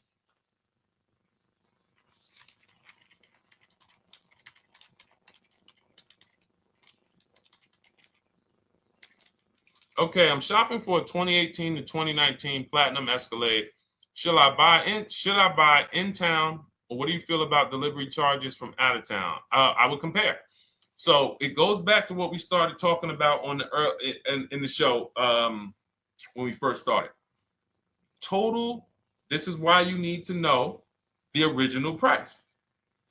So when you know the original price, what you're looking at, and this is everyone who's shopping for a used car. Without knowing the original price, you're just grabbing at straws. You're buying based on made-up prices. You don't know. How do I know he's asking $65,000 for it? How do we know that's a good price? You don't. Buyer's remorse prone. Zero confidence in what you pay. But when we know the new price, oh, the original price of this one was $102,000. Original price of this one was $110,000. Original price of this one was $90,000. And when we get into more expensive cars, the losses become way more. To whom much is given, much is also required. So the losses on 80, 90,000, 200 Bentleys, Rolls Royces, the losses become multiplied dramatically.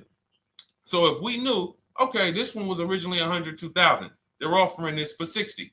Oh man, they're giving me, 50, they're giving me 45% off. Oh man, this one right here was originally $90,000, but they're offering it to me for, $64,000. Well, they're only giving me 30% off. So you'll look, without knowing the original price, you're buying the wrong car because you're not buying based on value. You're buying based on made up prices. We think this is a good price in the market, but what is the discount off the new vehicle? That's the only thing. And then you use that and you say, okay, well, this one's giving me 45% off. It has 29,000 miles. This one's giving me 30% off. It only has 15,000 miles, and you can judge more accurately. You can judge accurately when you know real discounts versus nothing. So we must know how to get the new price.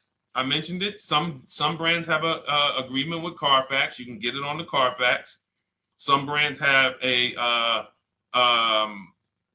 and some brands you can go to Google and Google the window sticker or the Maroni label, and you can get it that way. And then you'll see some companies that may sell it.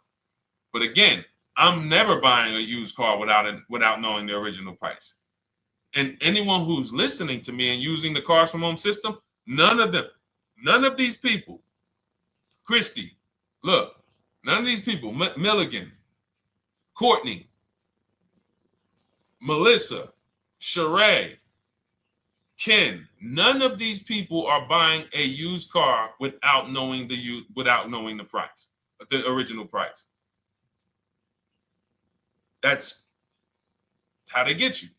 So when we look at what the price is with delivery, we're just factoring that in to the overall. So with the delivery, I'm still getting 42% off the original price. With the delivery, I'm still getting, so you factor all in cost compared to the original MSRP, and that tells you what the good deal is or what is not the good deal. And many of you, you're gonna see, whoa, I've been buying used cars that really don't have, because you're gonna pass on a lot of cars. Once you actually start using what we teach, it's an elimination system. It's a sorting process. We weed out the garbage. So a lot of the cars that you would have normally gotten thinking it was the good deal, you're gonna see, whoa, if I didn't know this, I would have got that car, because that car is $2,000 less money online. But when I got the original MSRP, I see that this car has $20,000 more equipment in it. MSRP of this car was 105. MSRP of this car is 85. Whoa. And it might not be that dramatic, but sometimes especially on some luxury cars, it will be. It'll be that different. So this is how we gauge value. So when we pull off in the dealership, you see people, they send their numbers. You're going to be quick to write me. Man, I can't wait to write Deshone and tell him about this. I can't wait. Man, you're going to be just like all these other people, all these people we show. Rosalie, I can't wait to write him because I am confident in my deal now. Like, whoa, bro, I just got a used car. I got 48% off the original price. Man, confidence. Would you bet money that you couldn't have got a better? No, yeah, I bet money, man. I did my research, man. I stayed at home. I used the internet like you walked me through it. There was no better deal. I had to, and you know how I know? There's a couple signals that I look for. People say, man, I had to drive an hour and a half to pick this thing up. I'm like, I know you did it right. People want that neighborhood dealer to be, oh, that's my dealer. You own it? No. Somebody did that. Hey, yeah, I work out with a guy at the gym. He came up to me one day. He said, yeah, because I went to my dealer the other day. And, they was telling me. So when I hear this, that just literally is like, oh, you own a dealership? Oh, no. I mean, you mean the dealer that sells you cars and services? Yes. Okay. See, it's just these are not our friends. People inviting their car salesmen to their barbecues. Start making them bid. Watch how quick you see Charlie is not coming to the barbecues anymore. You got your car salesman coming to the barbecues with you. Hey, how many cars? Oh man, this is Charlie. Charlie, let me introduce you to my neighbor Jane. Charlie's been selling our family cars for years. Charlie's like, yeah, hey Jane. Yeah, hey, listen, Charlie, how long we known each other? Well, I knew your grandfather first. Yeah, listen, Charlie, hey, watch you start one transaction where Charlie gets a message, your message from online. Hey, this is Nicole Stewart.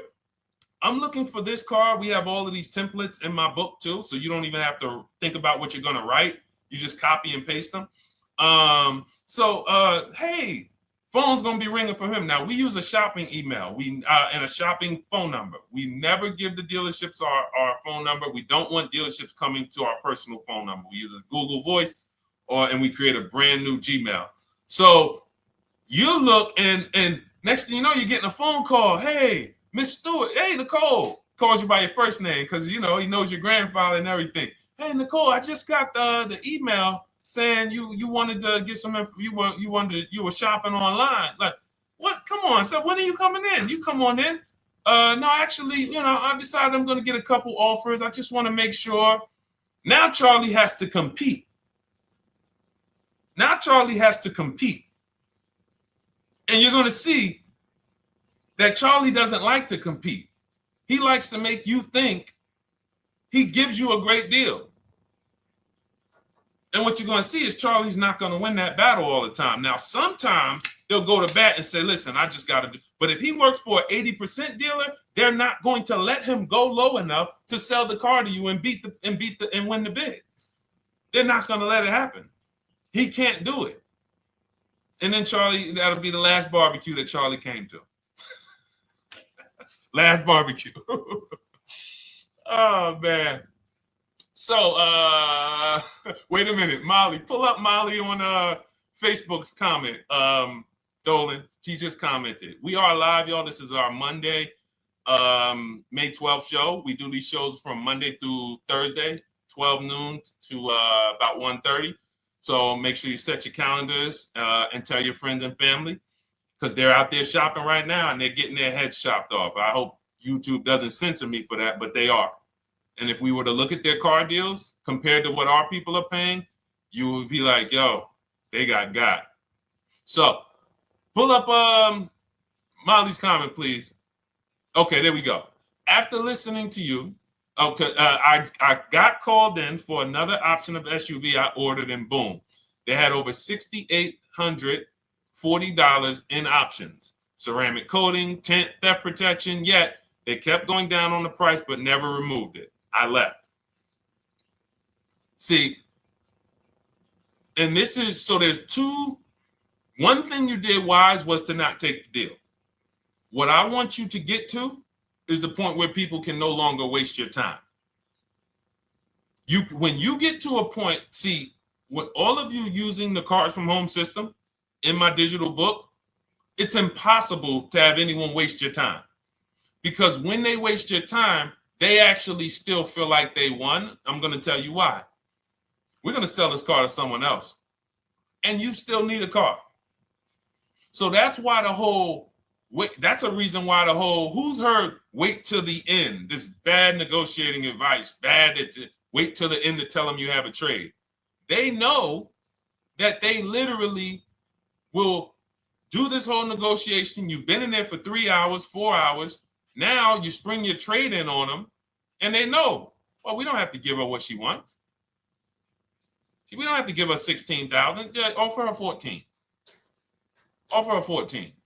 Because she's been in here negotiating back and forth. We already dropped our price a little bit. We still got profit we're making, but listen, let's try to make some of that back on the trade-in. All right, offer her 14. Now you've been in here and you're like, no, wait, I know I could get 16 for it. Listen, the car's worth 14. I mean, listen, if you could get 16, God bless. Now they're in a position of strength, because if you walk away, you still need a car. You've wasted hours of your time. And if you take the deal, they won. So it's like some people be like, man, because that's what they're thinking about. You know how many people say, Dad, all right, I know I feel like I could get 16, but do I really want to go through this all over again? All right, let's just do the deal. Lost. Didn't get the money for their trade-in, have no idea if they're getting a good price on the new car. They haven't gotten other offers. That's the car business. That's what 95% of people do. That's the car business. Leave thousands on the table. And now we can talk about the 3 pillars of great car deals, because that actually ties into what we're talking about here. Thank you, Nicole. Thank you. Helping out the community. Listen, I help everybody willing to listen. I have the benefit of actually teaching something that is so effective. I get hundreds of people that write me and send me deals and get results. So I have a real-time gauge on how we're doing. Real time. Versus somebody who sells stuff, but they don't really care about the result. So you'll buy stuff and you're like, whoa, this is not the result I thought I was going to get. All we do is hold ourselves accountable to the results. And as long as we keep getting these emails in, as long as we keep getting people writing us, taking pictures, sending stuff, we know people out here getting the same types of deals that I would be getting. And that's what I want. I don't want anyone taking a deal that I wouldn't take. As somebody who's done thousands of transactions with Mercedes and General Motors, leased 7 cars. I'm the one my friends call. They've been calling me for 7 years, 8 years. Deshone, all right, man, I need a car. I'm good. Listen, this is what I do. And the way that we give them peace of mind is the comparison offers. You only have peace of mind with comparative offers. There's nothing else. That's why you can buy spaghetti sauce, and that's why you can buy a TV on Amazon in 5 minutes, 10 minutes. Because you're going to go through, boom, okay, all right, let me check Walmart.com. All right, let me check this site. All right, let me check this site. All right, this one's the best. You spend $800, $400 in 15, 20 minutes. And not feel buyer's remorse because you've seen the options. Buyer's remorse comes from not seeing other options. It's that simple. All right, let's go. All right, Dolan, we got time for. All right, yeah, throw another one in, Dolan. Let's go. All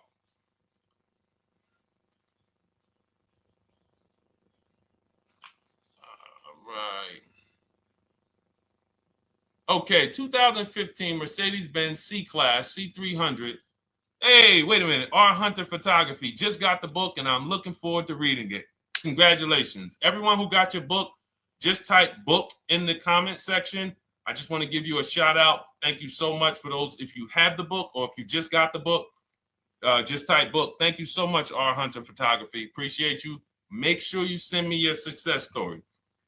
That's what I care, whether you buy, lease, or purchase. Even when you use the bank bidding war, show me, hey, yo, this bank was at this interest rate. This bank was at this interest rate. And then the dealer got me this.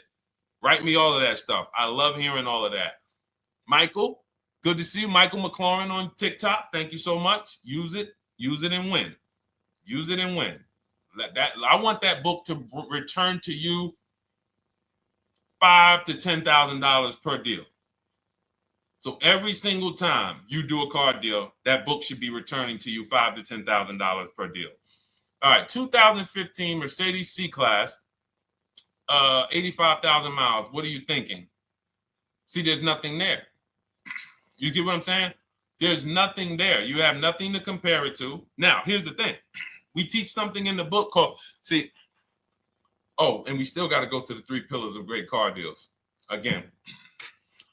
But there's nothing, we teach something, there's no boundaries in car buying. There haven't been no boundaries. For example, let's talk about the most expensive purchase most people make. Now, in this case, sometimes it's people's cars because people aren't buying houses as much as they used to. But the most expensive purchase people make is their house. Would anyone on here get a 40-year mortgage? Anybody? Yes or no? Thanks, EJ. Enjoy the book. I can't wait to hear from you. Anyone? Would anyone get a 40-year mortgage? Anybody? We got smart people on here. Anybody signing up for the 40-year mortgage? No. Okay. So if no one's signing up for the 40-year mortgage, the question is why? Why? Because we know that's too long. If you got to take a 40-year mortgage, go. God bless you. Yes, go get you. God bless you. Hope she's well. And I'm glad you got your book, Daryl. Would anyone, and you don't have to worry about reading it. It's a step by step. It's a checklist. So do one step, check that step off. Next step, check. Boom. That's how it is. Because there's a built-in. It's been built into our education. You don't take a mortgage longer than 30 years. And if you want to be super conservative and you can afford it, take a 15-year mortgage. But we don't go 40. We don't go 50. They're available.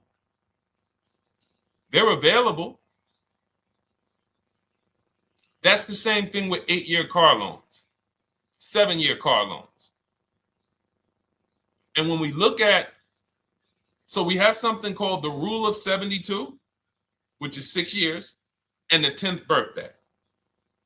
What this says is you should never take a loan longer than 6 years, 72 months, and you should have the car paid off by the 10th birthday. Now, why? Because when I was in Mercedes, people who would come out is two people who hate, this is actually the same person. They hate Mercedes. They hate BMW. Why? Because they had an older one, no warranty, and they could not afford the maintenance and the repairs on top of the money they were paying for it. They hate it. You ever hear people say, oh, never buy that, man. I had one of those. It was a money pit. It was a money pit because you bought one that you wanted to shoehorn your way into the car. You couldn't afford the one that had the warranty, 3 years, 4 years old, buy an extended warranty, keep it 8, 9, 10 years, pay the car off in 5 or 6, and then you have, a couple years with no payment. You still have money to the side for your maintenance and your repairs when things go wrong. No, you bought one right from the start with no warranty because you wanted to be in a Mercedes. And they come out crying. You could just see it welling up in their eyes. We know, we've seen it too many times. That's a brand that people without any affordability index, they're going to buy cars that they cannot afford because they can afford the payment. And the saying is, if you can't afford to maintain it and repair it, you can't afford the car. So we never want a car that has a loan on it past the 10th birthday. That's an affordability gauge. That means I'm looking at a 6-year-old car. Car is 6 years old. 4-year loan. The amount of the number of years on the car, and this is in my book. Nothing I'm telling y'all is me coming off the top of my head or off the fly. I'm teaching you out of my book. That's what these shows are. I'm literally, when you are reading the book, I remember Deshone talking about this on the stream. Oh, I remember Deshone said this on the show. Everything I'm teaching you on the show is my book. So you can understand. I'm not winging any of this stuff. But when you look at the rule of 72 on the 10th birthday, it says the age of the car and the number of years on the loan should not go past 10. So if you're looking at a 5-year-old car, that already says my budget can only afford 5 years old. Like I can't get 4 years, 3 years old, which means I need a 5-year loan. If I'm looking at a 4-year-old car, I could do a 10-year loan. I mean a 6-year loan, because that's under 10. If I'm looking at a 3-year-old car, I can do a 6-year loan. 2-year-old car, 6-year loan. But if I'm looking at a 7-year-old car, 3-year loan. And what you're going to see is, wow, when I use that, Deshone, I see there's certain cars I can't afford. Correct. Correct. Because you can't afford the car to begin with if you need to get a 6-year loan on a 7-year-old car. Does that make sense? Type $ if that makes sense. Type a $ if you're getting this. Type a $ and let me know you're getting this. Never heard of a 40-year mortgage. Exactly, Artelis on Instagram. I didn't hear about it until I started teaching this. Because the reason we created the rule of 72 on the 10th birthday is because we wanted to bring the same standards that they have in mortgages to the car business. There are people who only get a 3-year loan on a car or a 4-year loan on a car. That's like a 15-year mortgage, short-term mortgage. And then there's people who say, all right, I want to do a more average 5 or 6-year loan. That's your 30-year mortgage. But when you start going to 7-year loans, that's 84 months on a car, you're moving to like a 40-year mortgage. You are going past affordability. This is a sign. This is a red flag. I cannot afford this car. I cannot afford this car. Let me look at less car. Let me look at what I can sacrifice. We talked about that earlier. Can I sacrifice size? You don't usually want to do that unless you're getting a car that's just big for no reason. Oh, I just like big cars. Well, you might not want to get a big car in this time. You might want to go smaller. But never get a car that doesn't cover your needs in terms of size.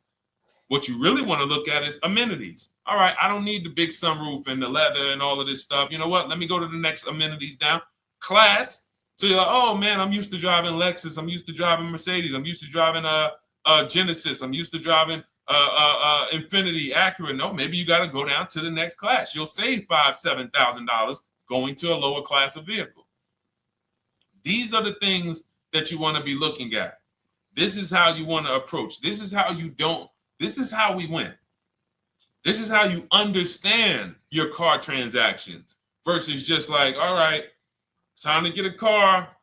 Can you just do this for me, Mr. Person who I know is going to make money on me, and it's your job to make money and they're going to fire you if you don't make money on me? Could you just get me the best deal possible? No. EJ, thank you. Ray, getting value out of it. I see you. Awesome. Deshone, how much should we try to negotiate out the door? That's a bidding process. See, that's a feeling for, we don't worry about that. I'm going to tell you why. Some deals, their best deal is going to be $10,000 off. Some cars, the best deal is going to be $5,000 off. Give you an example. In some deals, the best deal is going to be, you're not ready for this, almost $30,000 off. Now, let me show you each one. So when you look at, where's Tiffany? So Tiffany, no, that's Chris. Hold on. That's Kanika. Oh, wait a minute. All right, let's go to the. So the question you're asking reflects normal negotiation, which is we're feeling for the bottom. We don't really know where the bottom is. We're feeling for the bottom. And you're feeling for the bottom, it's a losing strategy because you don't know how deep, you don't know how low the bottom is. When you feel like in your gut, okay, I think this feels like the bottom, you take the deal. Losing strategy. Because the bottom is different for everyone. So you look at somebody like Sean. Sean gets 15, he bought an F-150 Lightning. He got, with the discount from the dealer and the hidden money, unadvertised rebates, over $20,000 off his F-150 Lightning. Over $20,000 off. Now, you look at somebody who, let's see if we can find Kimberly. Kimberly, when she got her Maserati, I love just keeping Kimberly up because she's like, you know, she got over $20,000 off her brand new Maserati when she got it, even though it was last year. But I want to look for a smaller deal. So I think I might have took Tiffany's down. Hold on. Because Tiffany got a Mazda. Hold on. I used the strategy in your book. Hold on. Tiffany got a Mazda, and when she got her bids, her best offer was $6,300 off. That was the best offer on that car. But she had other offers that were $3,000 off, $2,000 off, sticker price, over sticker. That was $63,000 off, $6,300 off. Then you look at somebody like Milligan. Milligan got the biggest discount I've ever seen in my life. She got a $79,000 car. She got her bids, and she got almost $30,000 off. It's $79,000. She paid $51,359. Brand new car. Brand new car. Brand new car. So do you see that if we're trying to feel for the bottom, let's say you think, all right, $3,000 off. I guess that's a good deal. You're getting beheaded. So we cannot feel for the bottom. That is buyer's remorse prone. That is how we have buyer's remorse. The only thing we do is we sit at home, we get bids. That's the name of the game. When you are getting bids, life changes. You now know, oh, this deal is taking off 8. This deal is taking off 2. This deal is taking off 8. This deal is taking off 10. This deal is taking off nothing. Oh, the $10,000 dealer wins the bid. You took off $10,000. That was the bottom. And again, we use the 25-to-5 strategy where I show you how to connect with 25 dealers in 20 minutes from home. You get your bids. You want to call around, do it by phone, call and get your bids by phone. We do this by email without talking. That is what's in my book. That's how we do it. So everything we talked about is in my new digital book. Cars from Home, 7 Steps to Saving Time, Money, and Avoiding Dealerships. Normally $97, part of our welcome offer. You get your copy for $24. That's 75% off. In my TikTok bio, click that link. My Instagram bio, click that link. Or YouTube comments in the Facebook comments, deshonsbook.com. 2 hours, get your $24 and let that continue to make money for you and keep money in your family. We didn't talk about. We didn't talk about selling leases and equity in leases. We didn't talk about the bank bidding wars. We didn't talk about, we did deep on leasing versus buying. We hit on a lot today. Now, for those of you who are like, Deshone, I'm just meeting you, I don't really trust you yet, then start with my free cheat sheets. Dolan will put a link for you. You can go to DeshonesCheatSheets.com, put a link in the comments, and just start with my free cheat sheets. We've given thousands of people have started with my free cheat sheets.